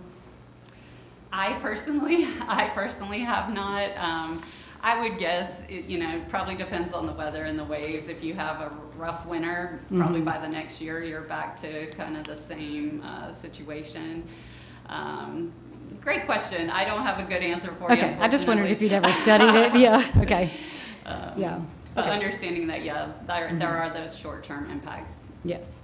And there's drastically different cross-sections of the project, and I'm sure that has a huge impact on that. Like in South Nags Head, we're seeing how wide is the berm compared to like Bonnet Street? I can give you the cubic yards. Down in South Nags Head, we're placing, hundreds of cubic yards per foot, and up at Bonnet, it's more like 30 cubic yards a foot. So down in the southern part of the town, there's a dune being constructed, there's a very wide berm, and so, yeah, that'll be much more impact. Although there also has been a lot more erosion down there, so it'll be restoring the template. I appreciate that question. No questions, but I really appreciate all the care that you guys are taking and coordinating with Nest. That was one of the first things I was thinking of, and I didn't realize all the steps that you guys are doing, and I was really glad to hear that. Good. So I know I'll get asked this question, but if you have an oceanfront house and the work's going on right in front of your house, you can still get to the beach, right? Or is it? It kind of depends on the situation. I think that if the work's right, like if the active pumping is right in front of your house, you may have to drive to another access during the time that they are operating right at that location. We talked with the contractor about it. As I said, safety is their paramount concern, to make sure that there's no chance of someone getting injured or anything like that. So I don't want to promise that they would still be able to walk to the beach. They should be able to drive to a different access point in the situation where there is enough space. And if the active work area isn't right there, we have spoken to the contractor, and we'll continue to bring this up about the opportunity to have a walkway that leads, at the dune out and around to a different access point. We'll make every effort to coordinate with them where it's safe to do so to provide that access. All right, thank you. Commissioner Ball. No questions today. Thank you for your presentation. Great. Thank you very much. Okay, we do have a couple of action items related to this. Let's see if I can get back to my, David. I'll bring this up. All right, so the second part is a request for an annual beach condition survey. Now, this is something that we undertake each and every year, and this spans from the northern corporate limits up by A Street all the way through to the Cape Hatteras National Seashore. This survey typically takes place in June, but this year it'll be interrupted by our beach nourishment project. And typically the reason why we go ahead and conduct this survey is because it's part of our maintenance and monitoring program which maintains FEMA eligibility. And that encompasses not only that length of beach, but also goes out to an elevation of -19 for depth. And even though we do have some survey information associated with the project construction, it doesn't fill out that full coverage area. So we have reached out to McKim & Creed, the survey firm who has conducted these surveys in the past, and asked them for a proposal, and they've submitted a proposal to the town in the amount of $71,980 to go ahead and perform a post-nourishment survey. So the request today is to authorize the town manager to execute the post-nourishment beach monitoring survey with McKim & Creed in the amount of $71,980. Okay, all right, thank you. Are there questions for David before we place a motion on the floor? Hearing none, then a motion would be in order. I'll make a motion that we allow the town manager to enter contract for that amount for the beach monitoring. Okay, thank you. Do I have a second? Second? I have a motion and a second. Any discussion? Hearing none, all in favor signify by saying aye. Aye. Opposed? All right, great. Thank you. All right, thank you. All right. And there is also the adoption of the resolution for the filing. Oh, you were headed toward the podium. I thought you might be getting ready to speak to that, Amy. So the other piece of business that we have to do is the resolution directing the application to the Local Government Commission for approval of a special obligation bond, declaring the intent of the town to reimburse itself for capital expenditures from the proceeds thereof, and request that the LGC approve the town's special obligation bond and related matters. Andy, anything to No, address just that? request approval of the resolution. Okay, Thank you. so a motion to that effect would be in order. So moved. I have a motion. Is there a second? Second? I have a motion and a second. Any discussion? Hearing none, all in favor signify by saying aye. Aye. Opposed? All right, great. Thank you. Thank you, folks, for your presentation. Thanks for your work. We're very excited about getting this done. All right, I think that brings us to the resolution supporting local citizen. Thank you. Brittany's nodding her head. Yes, I'm in the right place. So Andy, do you want to speak to this at all, or? Well, I could say a few words about it. You know, Okay. Some of the local communities, some of our neighbors were circulating resolutions just recently as last week. There's a lot of discussion going on with the legislature about property taxes, and I think the board's been fairly well informed on those efforts. Discussions amongst both houses of the legislature to affect our authority to levy property taxes. And we don't know what direction this is going to go. There's a bunch of proposals out there. One of the things that they've talked about is putting something on the ballot this fall to let the voters weigh in on our authority to levy property taxes, you know, and that's something that we find to be problematic. I mean, you know, in terms of the voting public weighing in on that fairly. I mean, this is our primary mechanism to raise revenue to support government services, and so, you know, we feel like it's a way to undermine the authority, and so the resolution states we're opposed to placing it on the ballot, and we wanted to get this to our lobbyists and to the legislature by the middle of the month, so we put this on your agenda for today, and that essentially describes what we're trying to do. Okay. I am not going to read this resolution today. I've read enough resolutions today, but I will speak to it. You know, nobody likes taxes. Nobody likes paying taxes. But local government is where citizens have the reach to address their representatives. And if they don't like the way their money is being spent, then they can say so, and they can vote, and they can make change at the local level. Frankly, I think Nags Head, and probably like a lot of other communities, does a very good job of spending its tax dollars wisely and in ways that the public can see the benefit. I think Beach Nourishment is one of those. You know, when we put this up for, you know, public hearing, we put the budget up for public hearing and talk about Beach Nourishment, it's what we usually get at the podium are citizens who are in favor of the work that the town is doing, and encouraging us to sort of continue that kind of work. And you know, there's a lot of political posturing at the state level, and they have put themselves in a box where they are going to have to cut taxes. If they don't compromise, they're going to have to cut taxes, and they're going to put the state in a precarious financial position. I wish the state, rather than talking about how local governments conduct themselves, would look at local government and figure out how to conduct themselves in such a way that they move the state forward. And that's all I will say about that.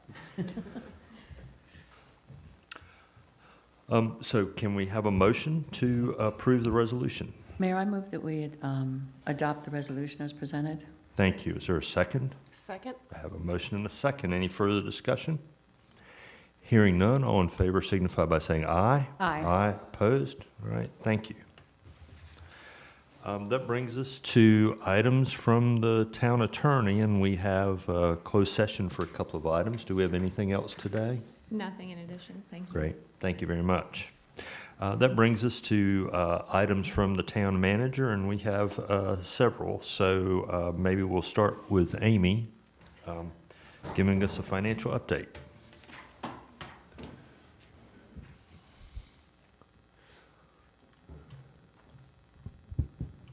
Good morning, Mayor and Commissioners. I lost my voice last week. I apologize.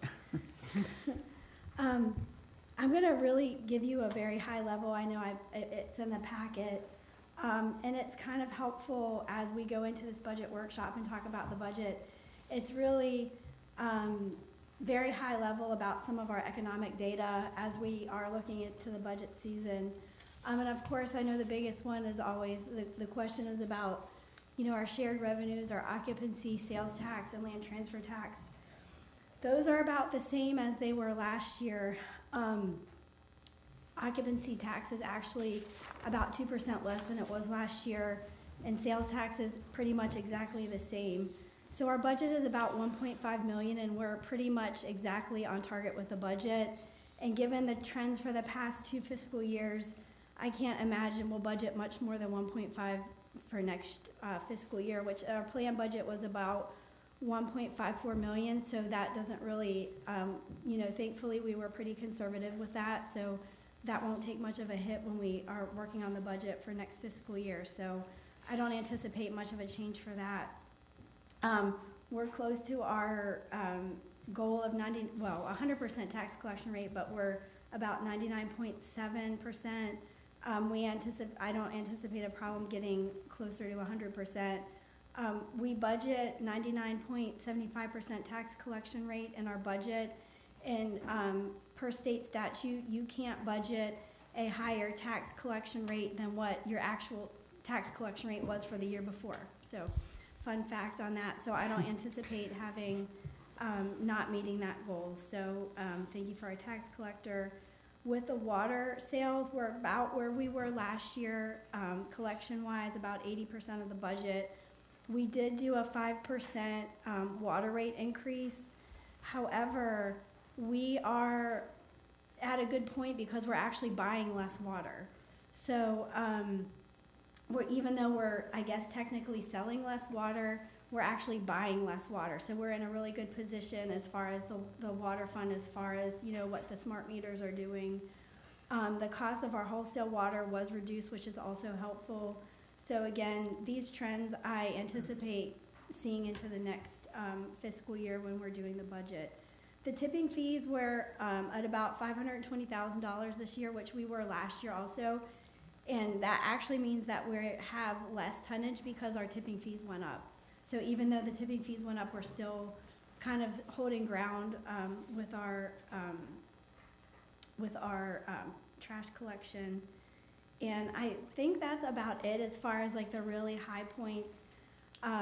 Again, we had a budget workshop in March, and we're gonna have one today too, so happy to go into more details or answer any burning questions that you have. I have a question just about the water sales and what we're buying. So, is that attributable to the smart meters and our response to leaks? I would like to think so, just because we can now, instead of going 2 months without catching a leak, we can catch it right away. And I do know we have dedicated staff.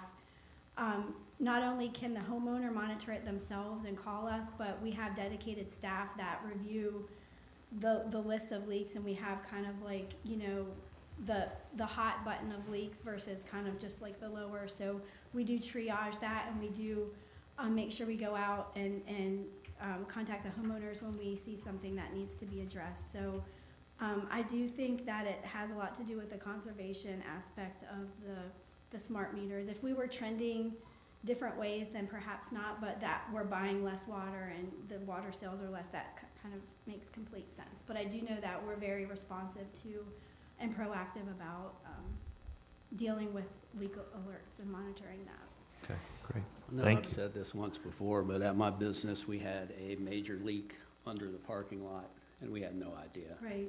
And it was caught by the smart meters, and I don't know how long it would have gone before it was ever caught. So, I mean, yeah, it was an incredible amount of water that was, and nobody saw it. You just couldn't tell, so. Yeah, that's good. Yeah, it's working. I've also had 2 leaks where Really? it got caught from, and one was a big one was a little one. Would have had no idea otherwise. Yeah. Within hours. Yeah, it's working. It is working. That's great. All right. Thank you for- Very good. A good investment on the town's part. All right. Thank you, Amy. All right. I guess also, Amy, you actually have the next item. Sorry. Oh, the Public Works. Yes. How could I forget about that, Nancy? Okay. It's Christmas. That's what I told Andy yesterday. So anyway, we have been, it's been, gosh, did we close in 2023 on the Public Works Complex for the financing? And we were subject to review to make sure that we met our spending target. So we cannot make money, we can't make interest off of money that we borrow, essentially. And if we do, then we have to pay taxes on it. So obviously, we hired a firm to help us monitor our spending, and the IRS has spending limits, and you have to spend so much money within a certain amount of time, and there's 6-month benchmarks. The long story short, last year was our benchmark, and we spent 95%. We met all our benchmarks, so we did not have to pay the taxes, which was several $100,000. So thankful for that. So the last 5, we had this past year to spend the last 5% of what we borrowed, plus any interest that we made. And so we did have a little bit of money left. I think about 150 or 160 in the general fund portion and about 40 in the water fund portion. So we do have to spend that. And so we wanted to go over with the board some ideas as we're working with the budget and ways we can do that. So we had already bought a knuckle boom, and that was part of the general fund budget in November, the capital investment fund. So we bought a knuckle boom. So we thought, well, rather than piecemealing a lot of small things, maybe we could just save money in the general fund and help pay for part of that knuckle boom from the leftover money, because it is due to the brush yard. You can't just buy anything. It has to be for the purpose of what you borrowed money for. So that made sense to us, that we needed that knuckle boom to help with the brush yard. So what we're proposing is for the board to allow us to shift the knuckle boom money to whatever is left in the Public Works general fund. Let's use that on the knuckle boom, and the rest can be from the general fund, and that will save us money in the CIF and the general fund also. So any money that we budgeted for that this fiscal year, it will just go back into it. It won't get spent on anything else. We do have to have board permission for any capital improvement item. The board does have to approve that if we kind of wanted to redirect how we use that money. So just wanted to point that out also. That's in our ordinance. So that's the first thing. So along with that, again, we're working on the budget. All these ideas are coming together. One of the things in the budget was an excavator, and we actually had an offer to trade in the excavator that we were going to trade in for $75,000, which is a lot of money. So we would like to purchase the excavator with whatever extra money we do have left from the knuckle boom. We would like to purchase the excavator net of the $75,000. So I think the excavator before taxes is like $155,000. So we will be getting $75,000 for the trade-in, which is great. And Public Services also identified a need with the cart rollbacks on the beach road. They wanted a side-by-side, and actually we'll be getting a check back because they want to trade in a skid steer for $47,000, and the side-by-side is only $30,000, so we'll be getting a check back for that. So, and that could be used now. A lot of these things too are helpful rather than waiting into July, like we're getting busy now and we need these things now. It's not that it's, you know, not well thought out, but it would be very helpful to have these things now rather than wait a couple more months as we get into the season. And then the last thing was the water fund portion. Ray had identified, I think like inserting valves, it's called an inserta valve. But every time we do this, it costs us $15,000, and they've already identified locations that they need to do these. So they thought, well, maybe rather than spending that money now, we could, use that money for this. So the other part would be to use the leftover water fund for this inserta valve, and we have a little bit money left we need from the water fund to buy that. So. All the numbers are hashed out in the packet, but that's kind of just a high level conceptual of what we'd like to do and how we'd like to kind of shift around money, and as we're working on the budget and thinking of ways we need to spend some money and use some things that we need at getting ahead of the summer season right now. So happy to answer any questions about this. All right. That's a lot. There was a lot of information. It's good. It's good information. Yeah, we have amazing value on trade-ins on some equipment that we can get rid of something we found that we don't have as much utilization for, and get things that we do have a lot of utilization for, which is really great. It's a good position for us to be in on several items. So, board, any questions for Amy? No, I read it about 3 times, and then you saying it out loud made it sink in, so I agree with everything. I hope that makes sense. I know it's a lot. And we do need the ordinance, along with that is the administrative paperwork of the ordinance and the budget amendment. So we have 3 things here that we need to approve, and I'm going to take them one by one, if I may. Please do. So, I'm sorry? Please do. Okay. All right. So the first would be Capital Project Ordinance number 12, which you have before you there, which moves this money around for the Public Services project and allows us to use that in the other purposes that Amy described. So a motion would be in order. I'll make the motion for the approval of the Capital Project Ordinance Amendment number 12. Okay, thank you. Do I have a second? Second. I have a motion and a second. Any further discussion? Hearing none, all in favor signify by saying aye. Aye. Opposed? Thank you. And then we have a Water Capital Project Ordinance, which would be amendment number 6, which you have before you. I'll recommend approval of Water Capital Project Ordinance Amendment number 6. Okay, thank you. Do I have a second? Second. I have a motion and a second. Any further discussion? Hearing none, all in favor signify by saying aye. Aye. Aye. Opposed? Thank you. And then approval of budget amendments number 9.3 and 9.4, which you have before you, and that's the excavator skid steer swap that Amy described.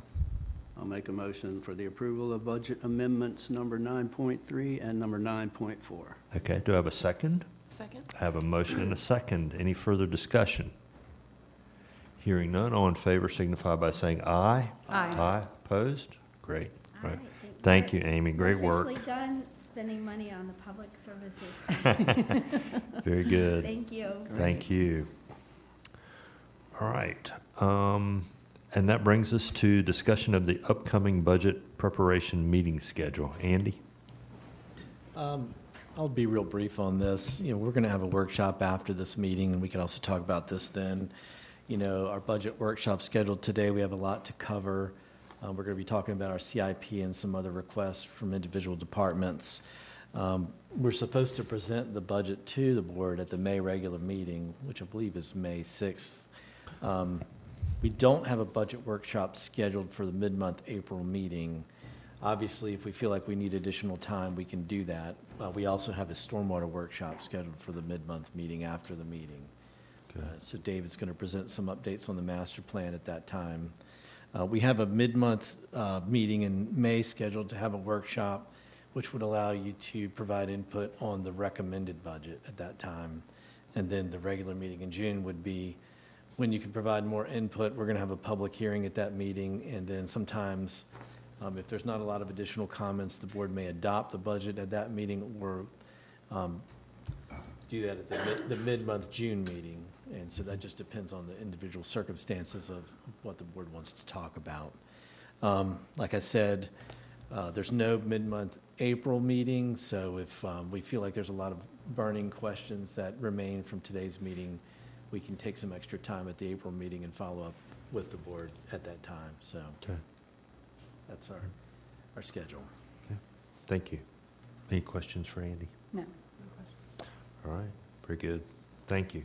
That brings us to our Board of Commissioners agenda, and I've lost track of which side I'll start on. I'll start with Commissioner Vaughn. I have nothing today. Okay, thank you. Commissioner Sanders? I just want to say happy Easter.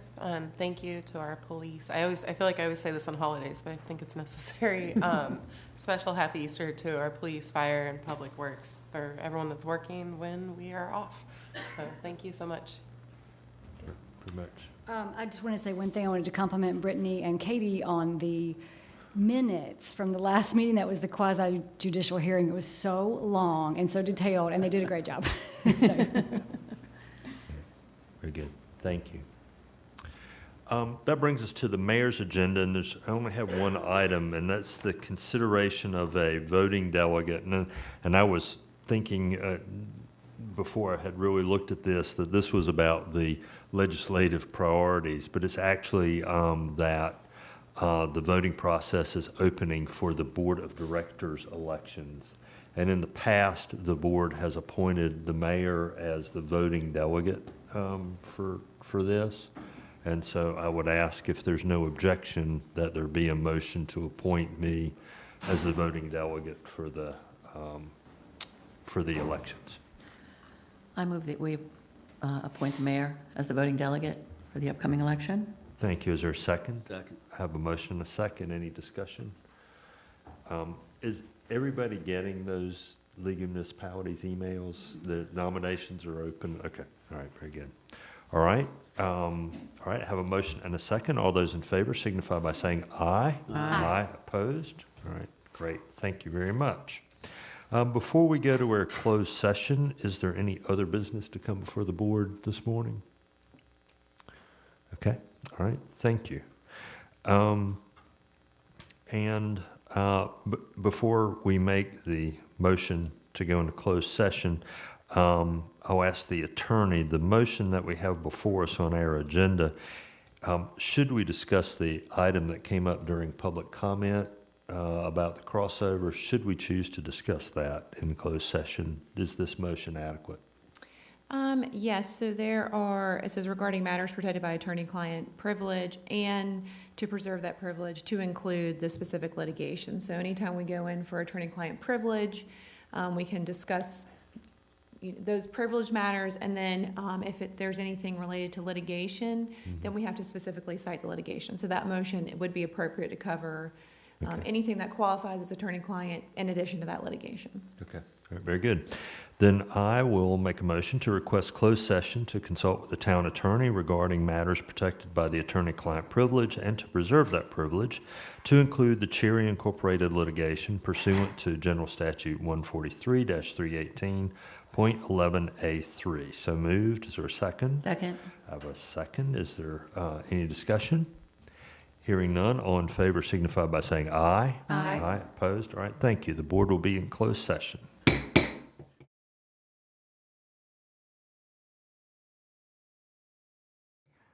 The board has returned to open session. There's, all kinds of ghosts in the machine, and it's April 1st, and I forgot something.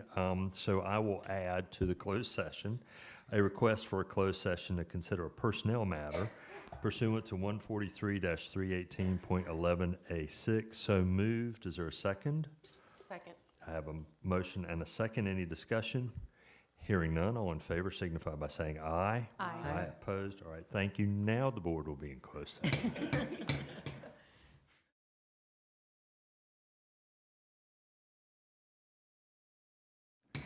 All right, the board has returned to open session, and for part of the closed session, I will report that the board heard a report on manager compensation but took no action. Ms. Womble, if you'll report on the other items. Yes, I reviewed some legal matters with the board and regarding an update as to the Cherry litigation, and also legal matters in relation to the public comment the board received this morning regarding the walkway.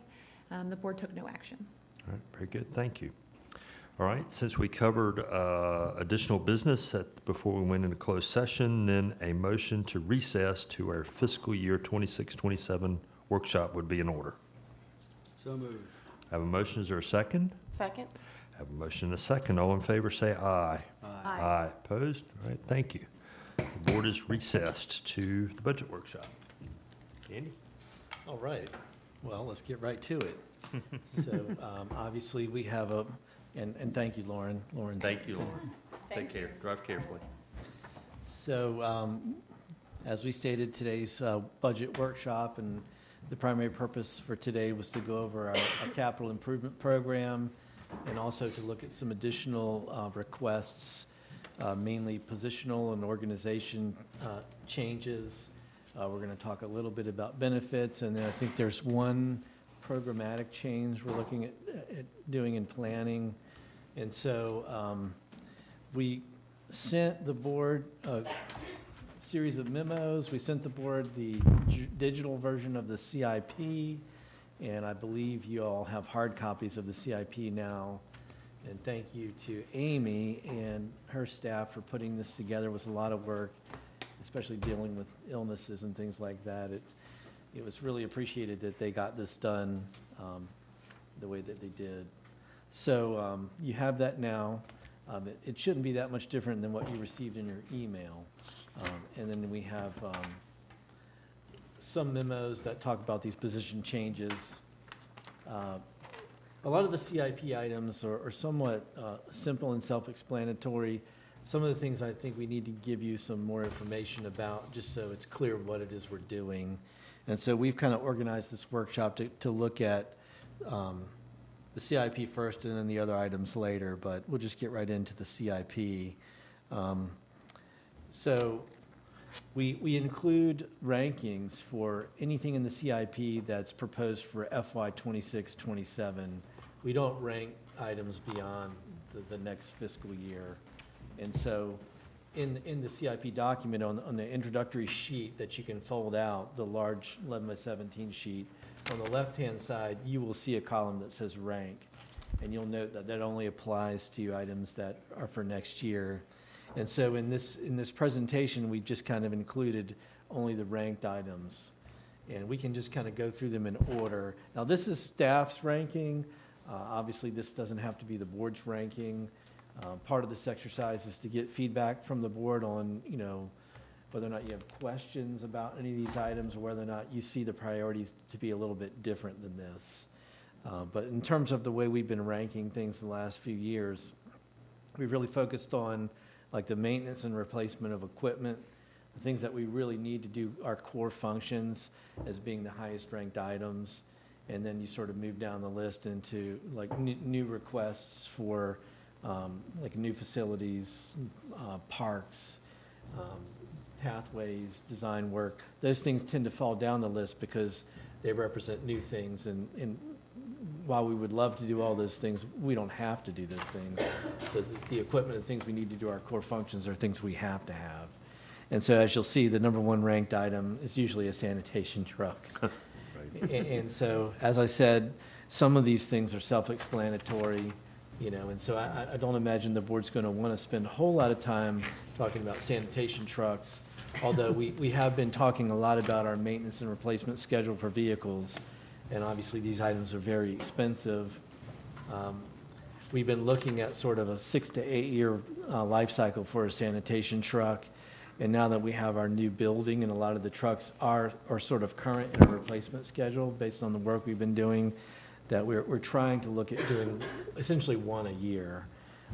We have about 8 frontline sanitation trucks, I believe 5 for the residential routes and 3 for the commercial routes.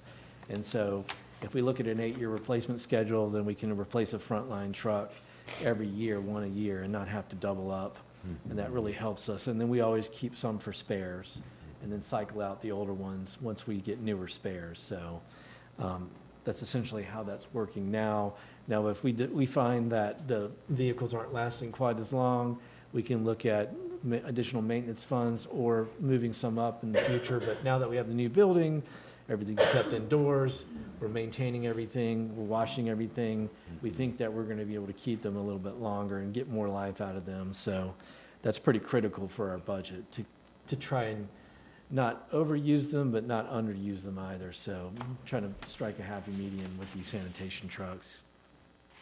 So I don't know if the board has any question about the first item, but if not, I'll go ahead and go into the second item. I have a question that's really kind of tangential, but have we completed switching all of our dumpster locations from side load to front load or to the cans? No, we have not. We still have some side load 4-yard dumpsters, and you know, while we've been working on that, it's problematic in a few areas, but we have been pretty successful changing a lot of them to the 300-gallon carts. So we're still maintaining at least one side load truck? We currently are, yes. Okay, that's all. Thank you. So I think number 2 item, talking about our streets and stormwater paving plan, that is something that I think we should have a presentation on. And so maybe if I could ask David to come up and at least just go over what we're planning for next year. And another thing that we probably need to talk about, you know, years ago, and I'll send the board a memo about this, but years ago, we came up with a paving plan with a prior board to try and address all the town streets within like a 20-year horizon.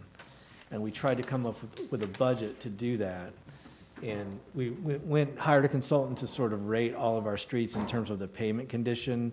And then as we go through the town, you know, we try to do any stormwater or water work in conjunction with the paving work so that we don't have to come back through and cut up the streets after we do the paving.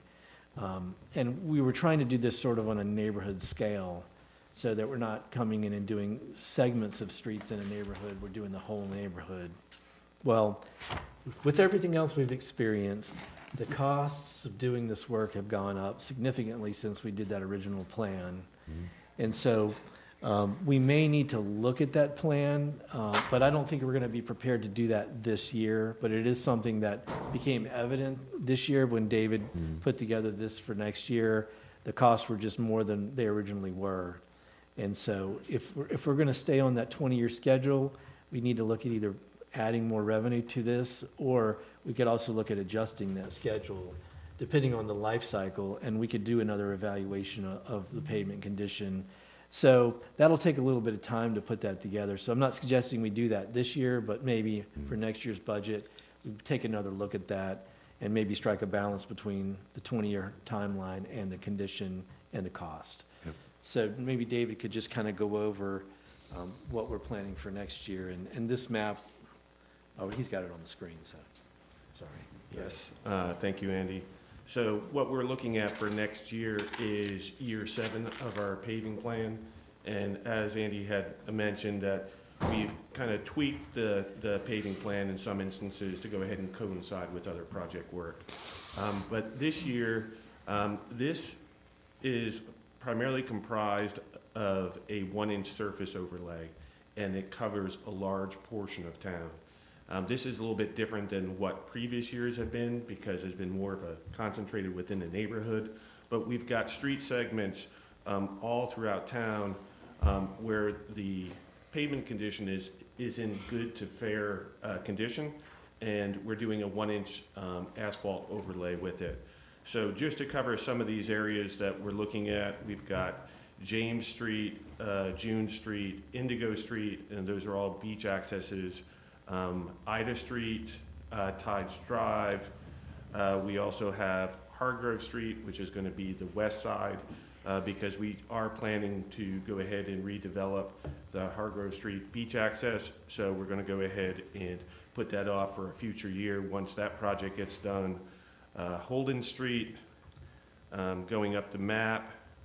We've got Lone Cedar Drive, West and East Gray Eagle Street, Glidden Street, Gull Street, Finch Street, Forbes Street, Sand Pebble Court, Mall Drive, Passageway, Dunn Street, Dowitcher, and I believe Curlew Street is the last segment that we've got in the paving plan. That represents an estimated cost of about $503,000. We'll also take opportunities to make drainage improvements where we can. We've got, I believe it's about $53,000 allocated for that, and then we also have some fees allocated for engineering design to coincide with this work. And I'll be glad to answer any questions that you may have pertaining to that Year 7 plan. One other thing I wanted to mention, next year we also have project area number 4 as part of our stormwater project listing, and that is a storm drain collection system along South Wrightsville Avenue, basically from Bainbridge Street out to Bonnet Street. And so we've also fit in some paving to coincide with that work. So once that work is completed, we can come behind and pave a similar approach that we have taken in previous years. And we anticipate that that project is going to move forward this coming fall. So if you have any questions, I'll be glad to answer those for you. Real quickly, for putting together a plan for next year, which I agree, I think I'm the only person on the board who was here when we had the prior plan done, and the pavement study. Is there enough deterioration that we would need to hire a consultant, or is it really just sort of a reprioritization or shuffling of projects? It's just a reprioritization of projects. When the plan was originally done, we had about $300,000 for each year for paving, which covered just under 2 miles of streets. What we've found, the actual costs are more like $300,000 per mile. And to keep pace with that plan, we're looking at about 1.9 miles annually that we average when we pave these streets. And so that just gives you a little comparison as to where we started and where we currently are with costs. And, you know, in today's environment, especially with the fuel costs, we can even see larger increases. So something that we'll definitely be paying attention to. Okay, thank you. Any questions? Anybody?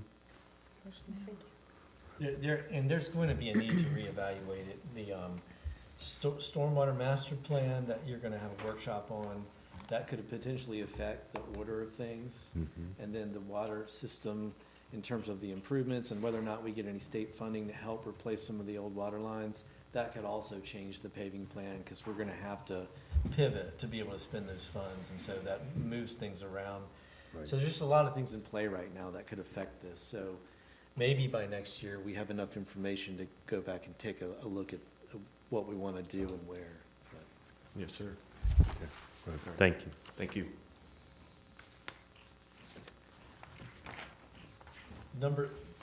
Let's see, let me get back on here.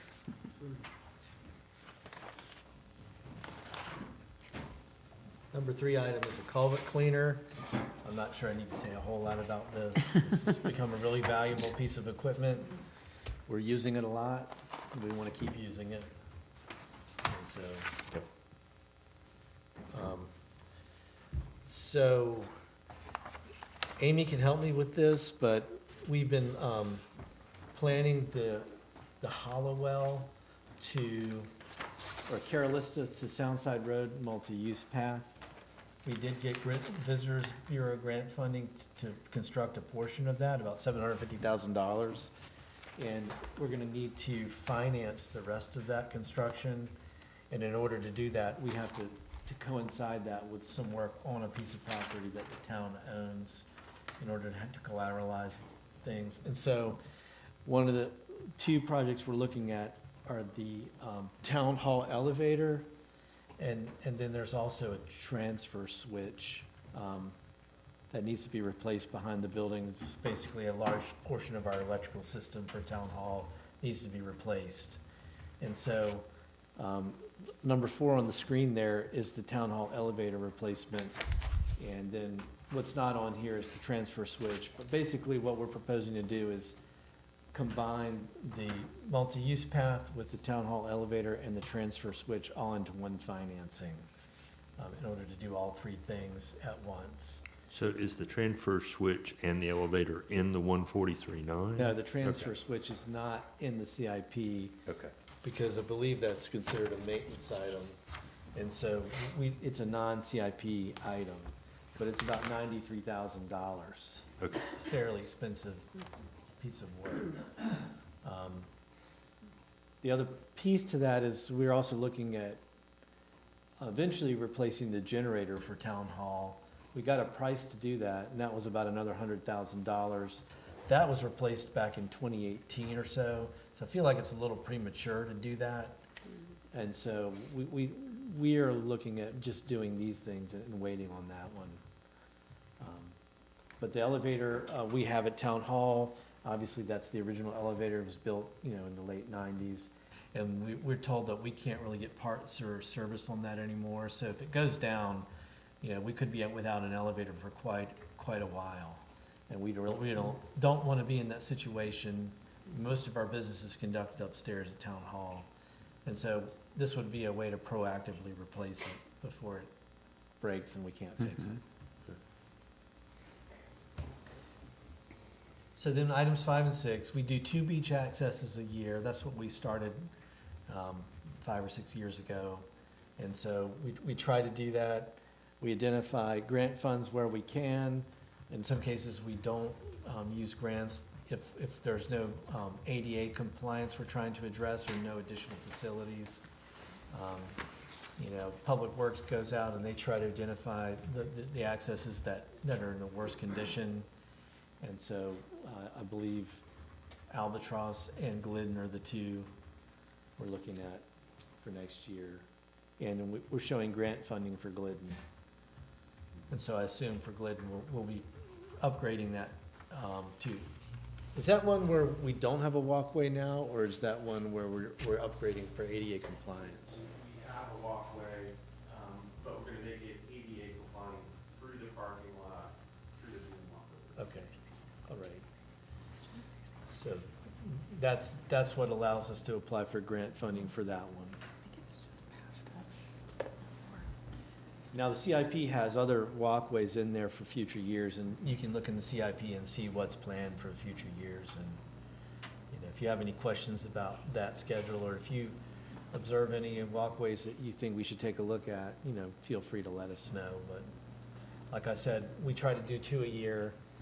We also do some additional ones whenever we're doing a bathhouse. The next bathhouse we're looking at doing is Hargrove in a few years from now. And Hargrove would be a grant-funded project to do the bathhouse. We would use CAMA grant and Visitors Bureau funds for that. So, and then when we do that, we'll also do the walkway for that. Right. All right. So, number 7 here, a pretty highly ranked project was implementing our pedestrian plan to connect Soundside Road with Carolista Drive. We had planning work in our budget this year. Actually, Amy had gotten a grant to help with the planning work for that, and that work is underway. I believe they've, I'm not sure if they've completed it, but they've done a topographic survey out there. And then our goal would be to get that information and meet with the park service about what they would let us do to put that pathway in there. So this is a conservative estimate we have here. We don't know the actual cost until we kind of have a sense of the design. If we had to do a lot of bulkheading, we would be pushing closer to this amount. If we find that we can do less bulkheading, this amount will come down. So that just remains to be seen at this point. This would be a finance project.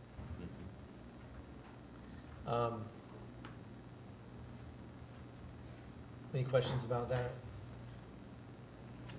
Okay, so then you've got Beach Road multi-use path. I think maybe this is what was budgeted for the coming year. Maybe David can talk a little bit about how this is going to play out from now until the point where we've finished the entire Beach Road multi-use path. Sure. So we've been working on resurfacing the South Virginia Dare Trail multi-use path. That spans from East Street all the way down to Jeanette's Pier. And so to date, we have filled in that section from Jeanette's Pier all the way to just north of Dune Street.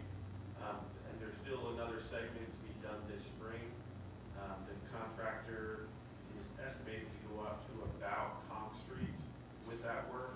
And so then we'll have two segments left. And so that remaining balance of multi-use path will be split over 2 years.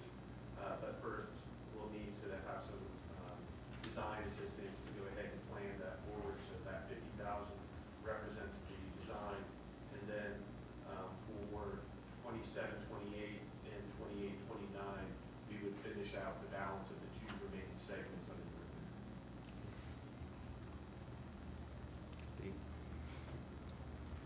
All right. And then the Hargrove bathhouse, we included funds to do the design work for the bathhouse during the next fiscal year. And I mentioned grant funding for this. And Amy, remind me when we would actually start construction on that?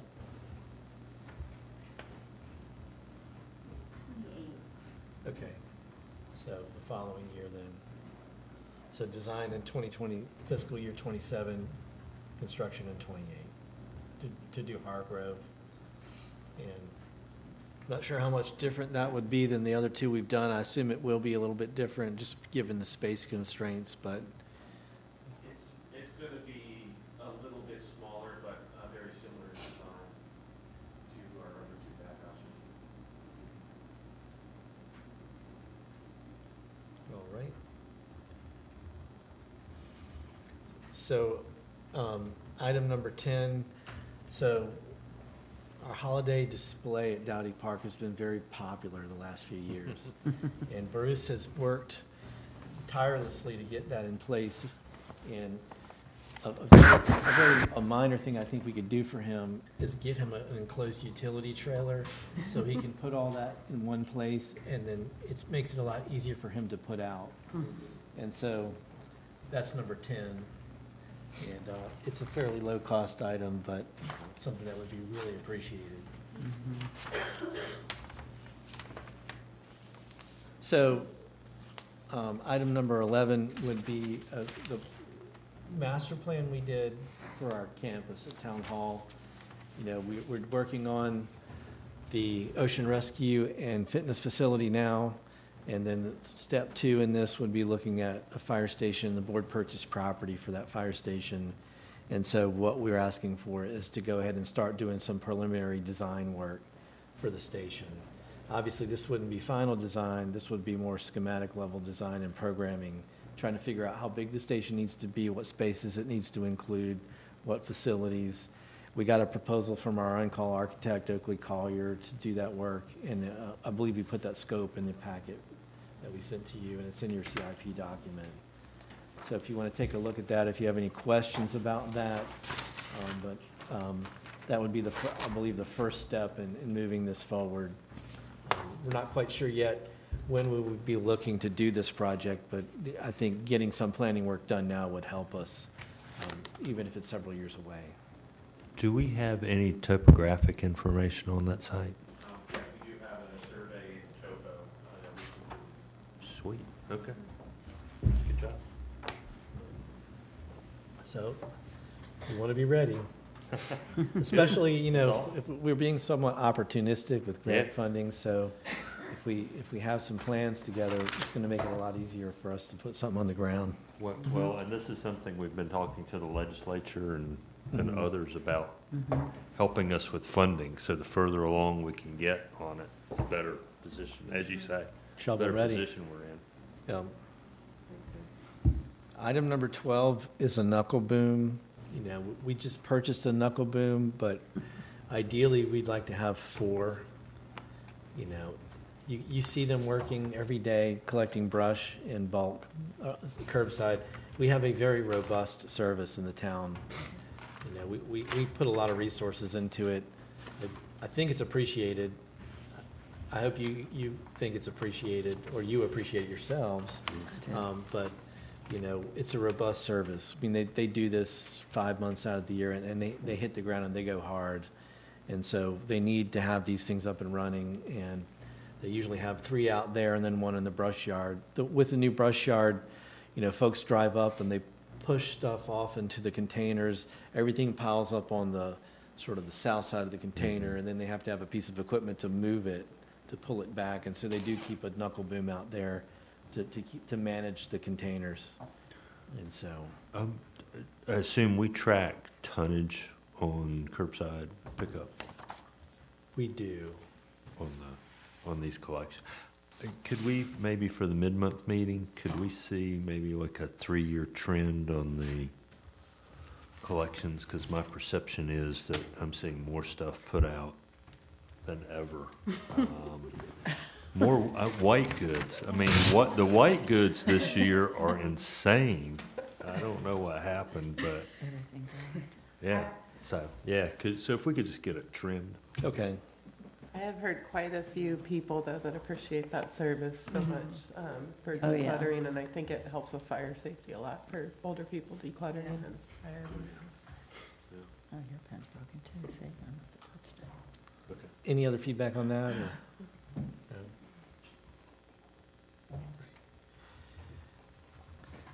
Perry, do you want to talk a little bit about the drone?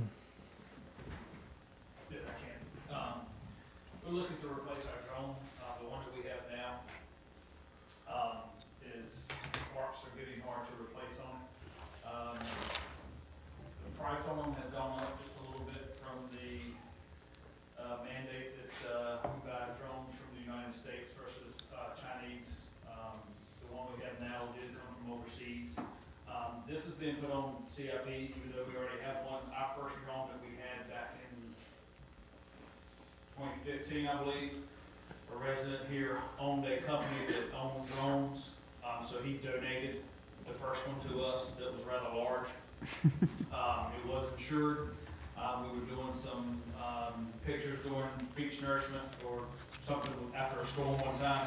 Winds got a little high, it come down a little hard, so it was replaced on the insurance with the one that we have now. So technically, we have never purchased a drone, so that's why it's here. With the drone, we use it for crash reconstruction, for vehicle crashes. We use it to help planning out on the beach before, after a storm, to try to get pictures to see if any deterioration is done. We also use it to help locate missing persons. We have applied for a drone for a grant under Project Lifesaver. It might be a stretch on how we worded to get it, but we do use it to help locate missing persons, even though they have a beacon when they are a member of Project Lifesaver. So we're trying to get one under a grant for that, but we just don't know if it's going to come through. But with the age of the drone that we have, we're trying to get this replaced. Our licensed drone operator is retiring at the end of the year, so we're trying to get a new one in also before he hits retirement, so we can get others trained on and keep moving forward with crash reconstructions and anything else that planning might need with picture wise. So it sounds like a drone is multi-department, not just for the Yes, police, yeah. Yeah, I mean, we house it, keep it in there. When somebody from upstairs calls, to pictures or anything, fire's called, Nancy is called, wanted pictures of, we've done pictures for Dave for the new, facilities maintenance and all that stuff, when all that project, public works was under contract or under constructions. But we do, assist other departments and other agencies within, the county as well. Okay. A lot of other departments throughout the county now are starting to get drones, but we've had our program in effect, and Greg has hit the ground running with it, and he is all about it, and FAA license and everything, so if anybody calls with drone questions, I divert them to him since he is our drone expert. Great. So the first one was donated in 2015, you said? I believe it was about 2000. And when was it replaced by insurance? How old is it, was what I'm getting, I'm just curious. That's a good thing. Roughly, roughly. I mean, the technology has changed a lot. Maybe 18, 17, something? Oh, Yeah. Yeah. I mean, the It's one got that was donated, it was Yeah. this big, and it had its own case, it was hard to carry in the car. I mean, the one we operate now is, I mean, it can land in your hand, but it does everything. It's got FLIR on it, it's got laser range finding, so you can do anything with it. I know some other departments are starting to get ones that can carry items. We're not Right. into that yet, but it works for what we have, just the size of it with our reconstruction. That's probably the most that it gets used for is vehicle crashes. Right. If we have anybody that's seriously injured that could come up later and we want to go ahead and do a reconstruction just in case a fatality happens, we go ahead and mark it and plot it and do reconstruction. Right. Interesting. Are we still the department with the crash reconstruction go-to person? I mean, I thought we were, okay. Yes, sir. And we're trying to, and that's my sergeant is retiring, so we're actively recruiting right now within to get people excited about reconstruction again. It's a lot easier than what it used to be. You don't have to do hand formulas anymore with all the technology out there, but math is a big component of it. So we do have several that are very interested in it, that we're starting to get classes lined up so they can continue rolling with it. Okay, great. Good. Okay, thank you. I'm not sure, is everybody familiar with our Knox box system? Maybe Chief Wells can talk about that a little bit. Right, I just stay right here. Yeah. Okay. Is it picking up? Huh? Roberta, is it picking up? Barely hear. Yeah. I'll go We're gonna get in trouble. Text. All right, if you don't mind, I'm just gonna go ahead and hit 14 and 15 at the same time. Sure. When we're looking at one of the critical indicators for fires, one of the first things we look at is gaining access. There's 14 things that say, if you do these 14 things, you have a really good chance of putting this fire out or saving a life. One of the 14 things that we're looking at here is access. So the Knox box system allows us what we call non-destructive access to a building. It's a key that's inside of our fire truck. It's housed in there. Business owners, large business owners, small business owners, whoever doesn't want their doors broken and things of that nature, buy into the system and allows us to come in and get a key and open the doors without having to do any damage. Especially here in Nags Head, we have all of the strip mall, the areas, the shopping centers, even some restaurants, and even in the off season when the owners aren't even around. The Knox box system is very, very important to us. What we're currently at and what we're currently using is completely 100% at the end of its lifestyle cycle. It is housed on a single computer. Finding parts for the trucks themselves is almost unheard of. We can't find them even on eBay. So we have used every bit of what we could out of that system. The current system we're looking at is cloud-based. It's more secure. It has a transparency system that where if it's opened, you have to put in your own code. So we know the person who put the person who put the code in, how long the key was out, when the key was returned. It's a very transparent, open system. It's cloud-based. There is a subscription fee to it that we'll have to currently have, which is about $1,300 a year. But the power sources are actually inside the key, not inside the locks. which helps with installation. So again, a very useful tool. It's one of those tools that's at 3 o'clock in the morning. You're not going to see it, but it is public facing. So, but we've just taken every bit we can with this thing, and it's done. About how many Knox boxes are in Nags Head? We've got 60 businesses currently that are enrolled in the system. I would love to see more, and I would push the program even more. I think that it's actually a great thing for us to have. Is there a cost to the business? There is, and it depends on the style of Knox box you're going to install. It could be from 300 to one of their very secure vault 1300, and that's based on what they are comfortable with. But most of the time, it's the 300 to 500 to 700. It just depends. There's a variety of different ones you can choose. But they all use the same locking system, which is our key with our internal power source there. So, interesting. but again, that's the non-destructive side. And then when you come down to 15, which is a forcible entry pop, if all else fails and there's not that, we move into the destructive phase, which is we're trying to breach and break doors. If you haven't noticed, everybody in the world has decided that we really need to reinforce their doors and stuff. So training and practicing is incredibly important. Speed is important. You know, we use the topic hose on the ground training, which is also a piece of this. It's a prop, and it is designed to simulate commercial doors, residential doors. You can do it for any other type of door systems. You can put, you can train them for regular locks. You can do scroll locks. You can do any of these, any type of, if you can think of it, you can make it happen. And that allows the firefighters to come up. There's a non-destructive way to get through. You have to find a way through this door.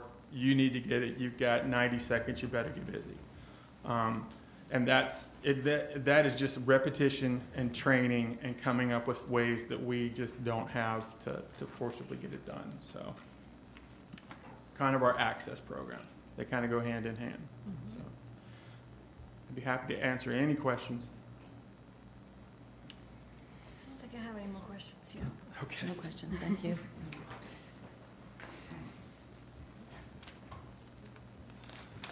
All right. Kelly, could you come up and talk a little bit about the Parks and Rec plan update?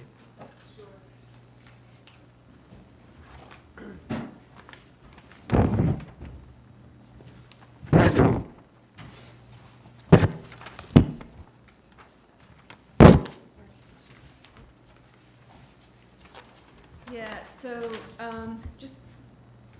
I'll be brief, but our current Parks and Recreation plan is 14 years old. When it was created, Dowdy Park was just a conversation. So anyway, it's long overdue for an update, and I know previously, I think last year we had talked about allocating a small amount of money and trying to do something in-house, with essentially Joe and I working on that. But it feels like it's a good opportunity to do a larger Parks and Recreation Master Plan update that would take into account all of our existing park facilities, where we want to go, re-engage people on Whalebone Park. I don't know if you remember, but the last time we did that, there was a conversation about a splash pad. There were some concerns with that. I won't go into all of that, but we do need to re-engage the community on that. Whalebone Park has now been built out with a wonderful pavilion and restrooms. So what do we want to see happening there? So also beach accesses on the northern end of town. Parking is tight there. We have Dowdy Park where parking is also tight during farmers markets. So Do we need an assessment of available parking in some areas of our town? Possibly.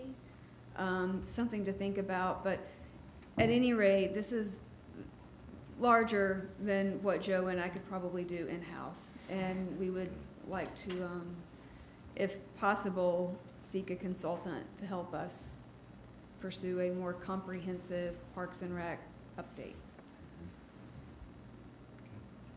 Do you foresee getting that committee back together, like to work with this consultant? I think it's an option. We could certainly do that. Yeah. Community involvement, town involvement, we've got a very engaged staff, a very engaged board and community, so I would think anything along those lines would be helpful. Yes. Kind of a hot topic too with the referendum on park and rec money in the fall, right? With the county? With the county. Yeah, hot topic with the county, so people will be paying attention. All right, thank you, Kelly. And then, let's see, the last item for the general fund, maybe between Karen and Amy, you could talk a little bit about the fiber build out and what that would be.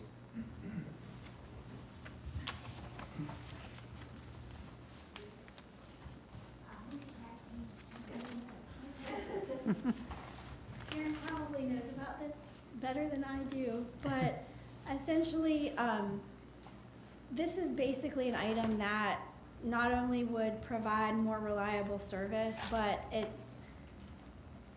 I don't want to say it's a no-brainer, but it does have a return on investment because we're spending several $1,000s a year in internet bills now at the 2 locations, and it just kind of seems like an intuitive first step as far as building out our fiber infrastructure in town because it's just a straight shot from Bonnet Street to Dowdy Park. So I don't know if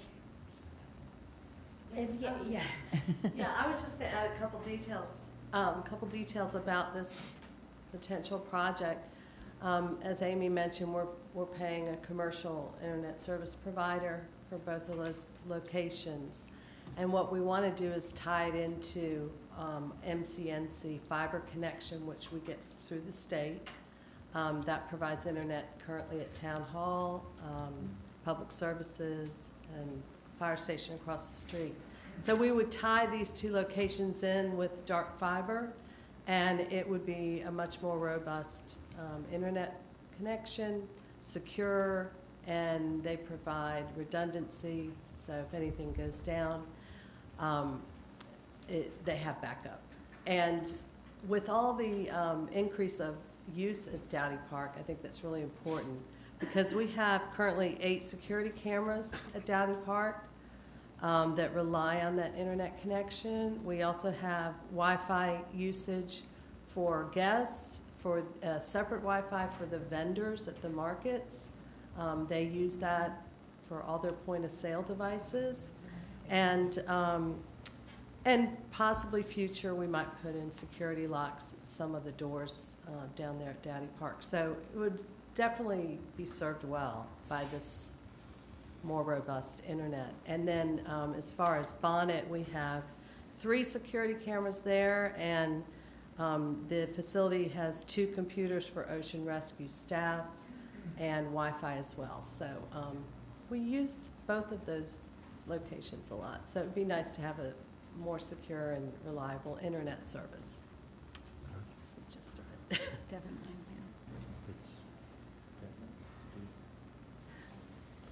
All right, and then I guess we're going to get into the water fund and just a couple of items here.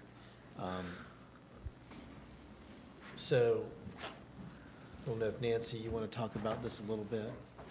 Just these 2 items.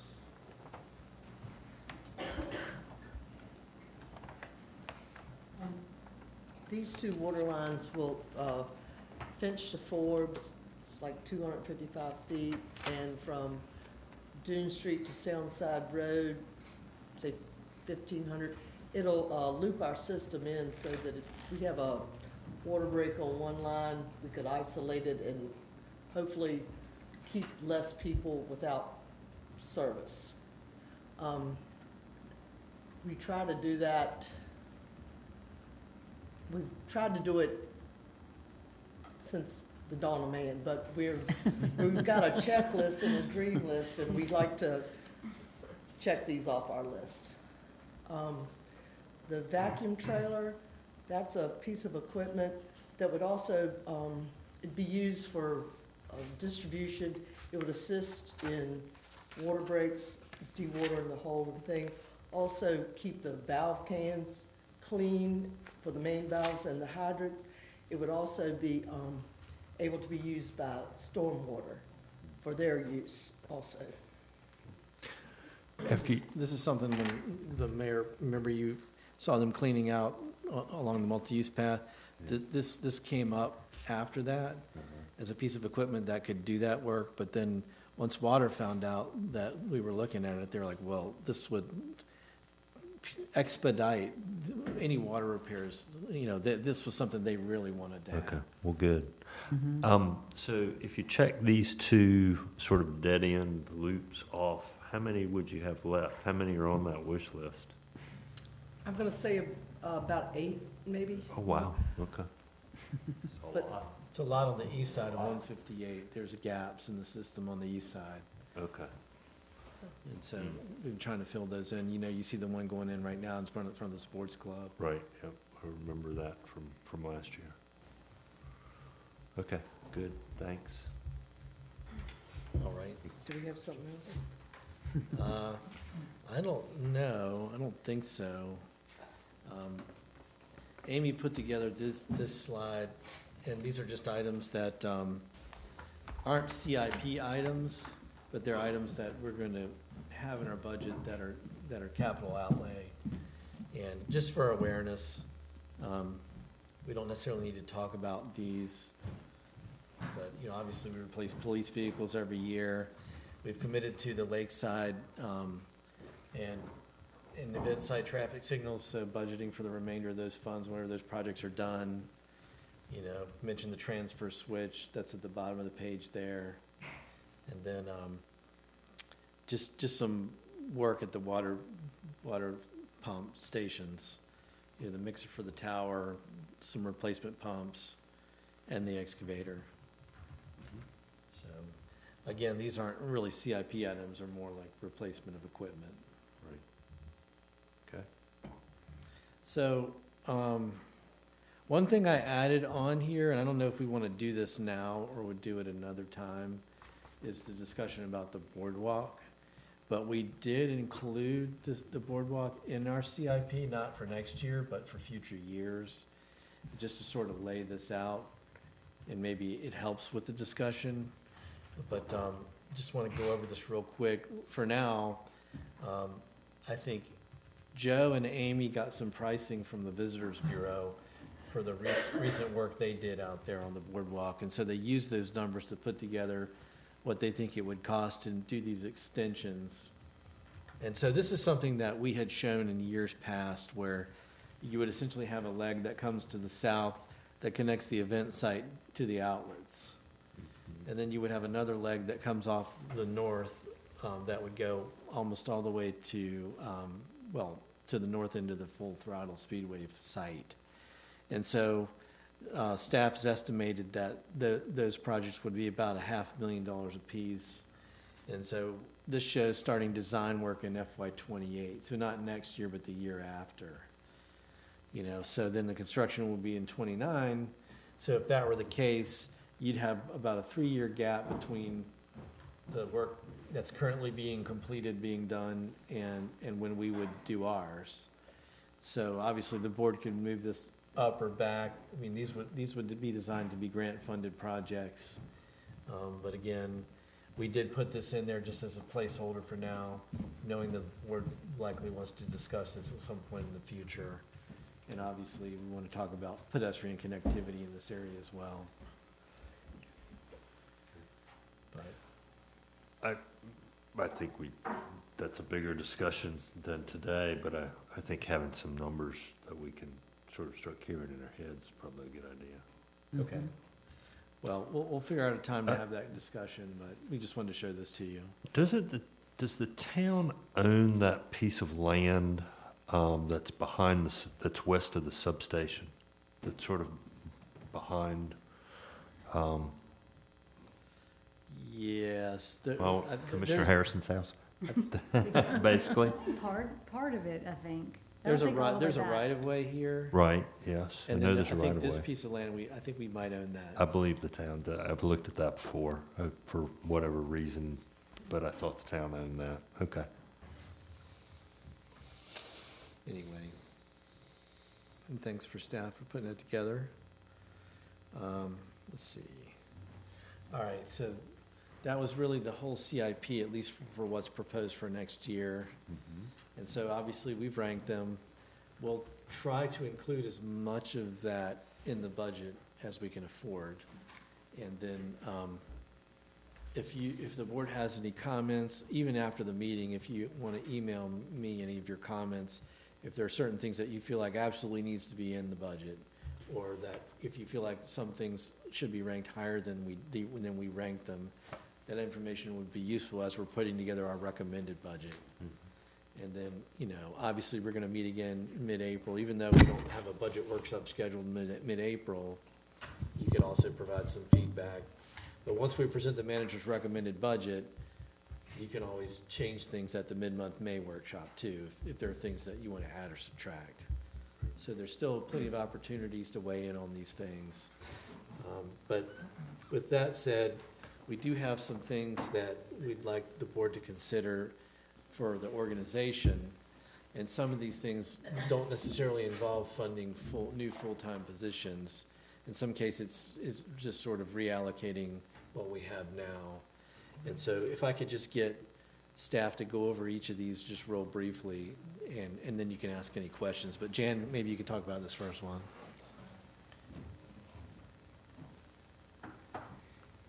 So, like in HR, I'm really fortunate because we're able to create and build things. And similar to what we're talking a lot about today is we keep building and creating infrastructure, external. There's a maintenance requirement. And, we want to keep enhancing the HR function, which, better enables the town to perform at a higher ability. But there's a maintenance component that we need to continue to upkeep. And so one of the ideas that we had is to introduce an HR assistant position. As Andy mentioned, this request isn't necessarily adding a new headcount to the town. What we're trying to do is be resourceful and use some of the talent that we have and redeploy some of that work. And so we would request a new position to the pay plan, but not necessarily an additional headcount. But really what we're looking for is the HR assistant to handle some of the day-to-day, the operational responsibilities, a lot of those maintenance items. And then that would allow my position to focus more on some of the organizational development initiatives. And we talked about this. It ended up being one of the priority strategic planning items at the board retreat. So I think by doing it this way, we're still continuing to build and elevate HR function in support of staff and town performance. But we're, looking at it from a cost perspective, and I think we can do this pretty reasonably as well. Any questions at all? All right, thank you. That's great. Thank you. I think the payoff for this can be huge. Yeah. So. All right. And Kelly, you're up. Thank you.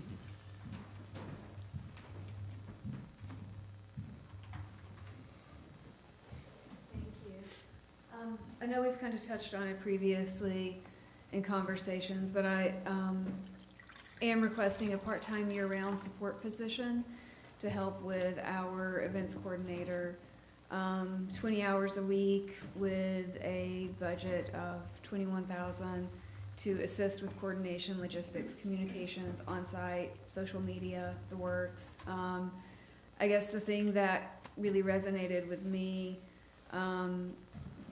event planning is in the planning department. Paige Griffin, our event coordinator, is housed within planning, and she is really a department of one. There's no one to step in and really help her. Yes, Connor and some other planning staff can do that when needed, but there's really no dedicated person to help her. So as events are growing, as we're becoming less seasonal and holding things more year-round, even in our off-season, that's where all the planning occurs. There's really a lot to it that I sometimes think that maybe not everyone understands all the effort that goes into event planning, the pre-work, and then actually being there to pull it off day of.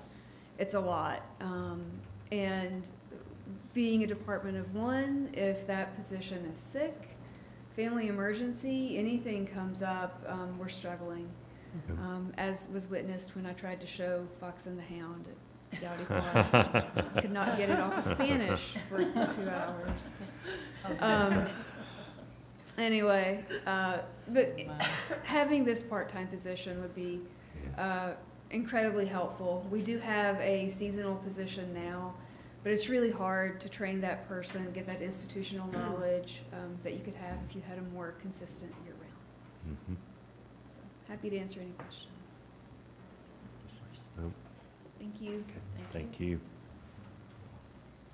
We'll include in the job description skills required, use of old technology. Yes,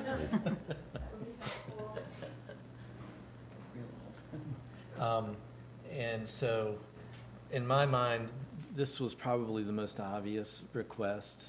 It's just something that we can never have enough of, is facilities maintenance. So Nancy, I don't know if you could just go over this real quick, maybe this one in the water position. So. We're requesting a heavy equipment operator for facilities maintenance. Right now, we got 13 employees in facilities, and 3 of them are the heavy equipment that can run heavy equipment. One of them is Bobby with stormwater, Stephen the superintendent, and then Josh Gibbons. I focus on the increase of right-of-ways that we have had since 2008, but it also includes cleaning off the beach accesses after storms, burying dead turtles and whales on the beach. Perry's called us times to grade the beach when there's beach driving. So it's more than just right-of-ways. And this position would be highly skilled in operating equipment, but they would also take the duties, the regular duties of facilities maintenance, as in plumbing, painting, carpentry, and cleaning whenever. They just don't ride a piece of equipment. So I think that would benefit us in the town, because the facilities maintenance and all the public services do take pride in the way the town looks and wants to make sure that everything looks good and is operational and safe for the residents and the visitors. Thank you. Do you have any questions? Nope. Okay. Water. And then we have in water distribution, there used to be 4 technicians, and over the years, it got reduced down to 3. Raymond, with the AMI meters, everybody assumed that they're automatic. Well, actually, they're more work, because they put out those alarms every day, and we check them to make sure. And you still have to do the maintenance at the meters and all that. They're fine, because they hustle. But I would like to change the position of the water plant operator that's getting ready to retire the 1st of May to like a floater position, to be able to be at the plant, but also be in distribution to help them out too. I think we can do it. We just got to fine tune it. But I think it'll be a good benefit for the water department as a whole. Any questions? No. Thank you. All right. Makes sense. And then, let's see. Thank you, Nancy. Chief Wells?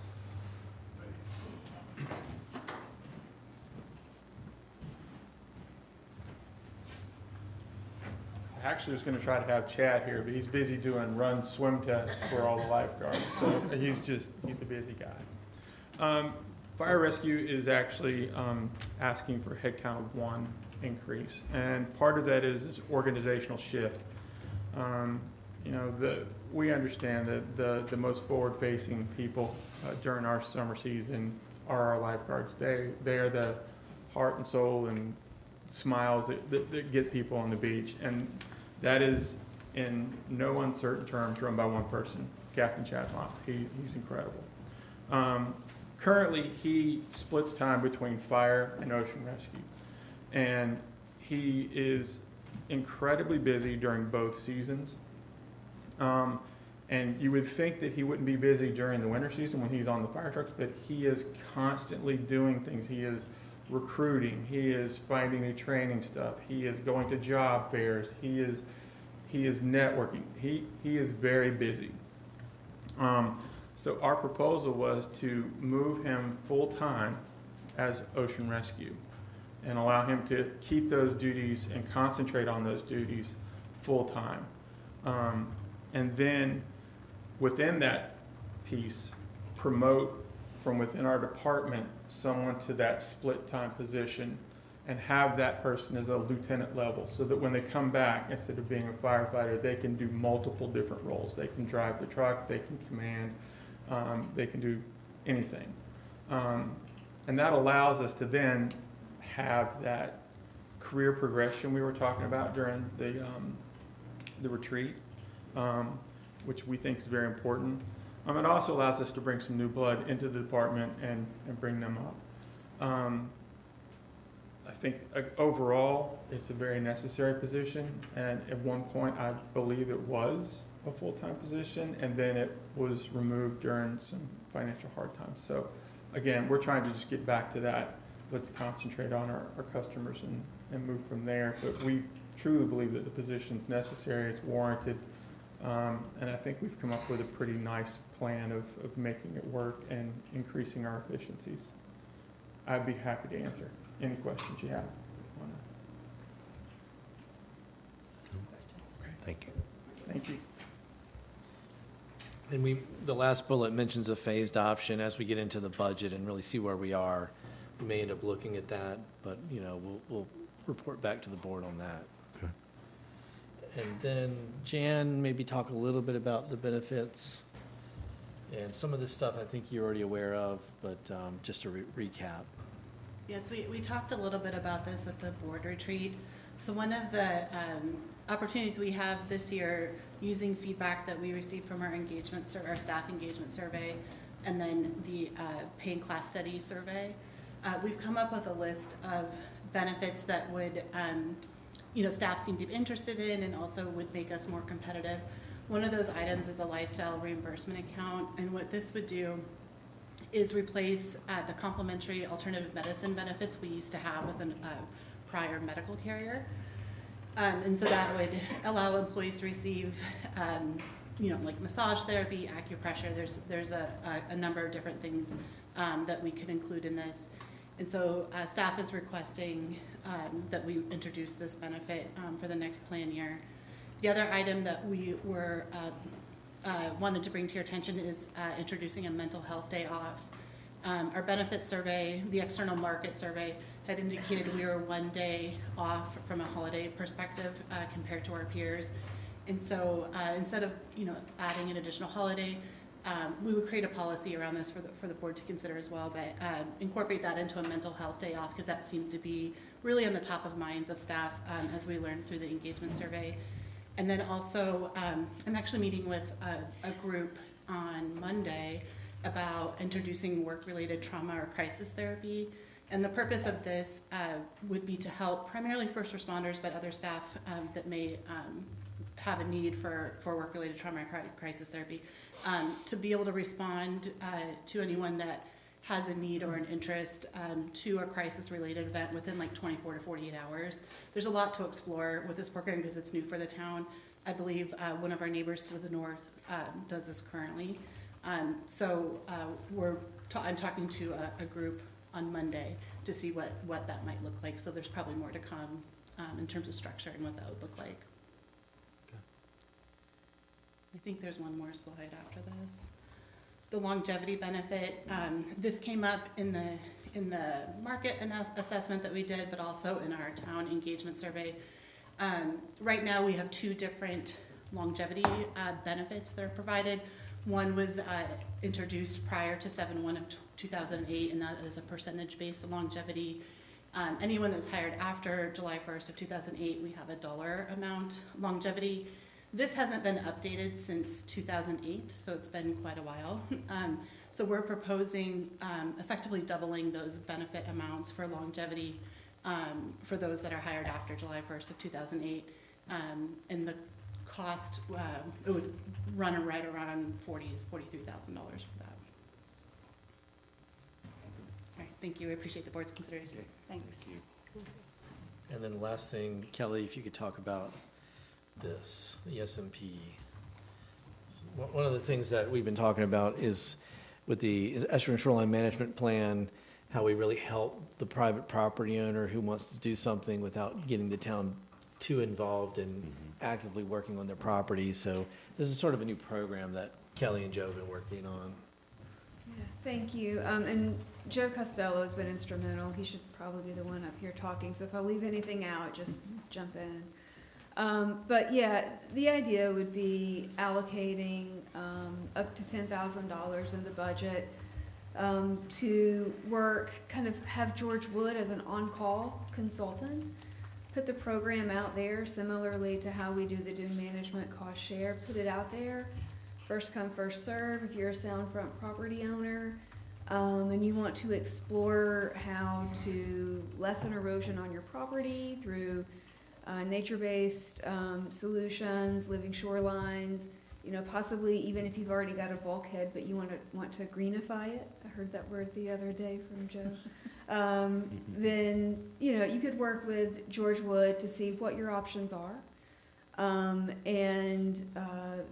We would give the property owner up to $1,000 for payment for George Wood services to help them navigate what that looks like for them. And if they do get to a place where they can pursue permits, then maybe George can use that money to help them with that as well.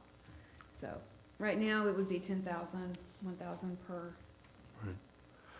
But not to help them with conventional bulkheads or hardened shorelines. No, it would be living shoreline, nature-based, something like that. And this would, Joe has spoken with George Wood frequently about this and has said that George Wood is very much open to it, thinks it's a wonderful program and something to offer the citizens. Do you guys get a lot of requests now from Soundside owners wanting to learn how to do this stuff? I would say recently we've had more questions generally about what are the options for Soundside properties that don't currently have bulkheads. Not a lot, but it is out there. Okay. I think since we started at Estuarine Shoreline Committee, it kind of ramped that up. I think that really shined a light Yeah. on it, and people see that as an opportunity to gain more information and help, for sure. Yep. Thank you. Thank you. There was another discussion that we want to have, but this could be a little bit more involved. And so I don't know if this is something we really want to get into today, but we talked about this when we're discussing beach nourishment and funding the next project. You know, we're using quite a bit of cash to pay for this project. And in the future, based on what we're trying to do, how much cash might be available for the next project? And if there's not a lot available, then we're going to have to raise taxes when we get to the next project to pay for it. And so the idea is, do we want to consider changing our tax rates at some point, maybe not this year, but at some point, to try to build up their fund balance in the Beach Nourishment Fund.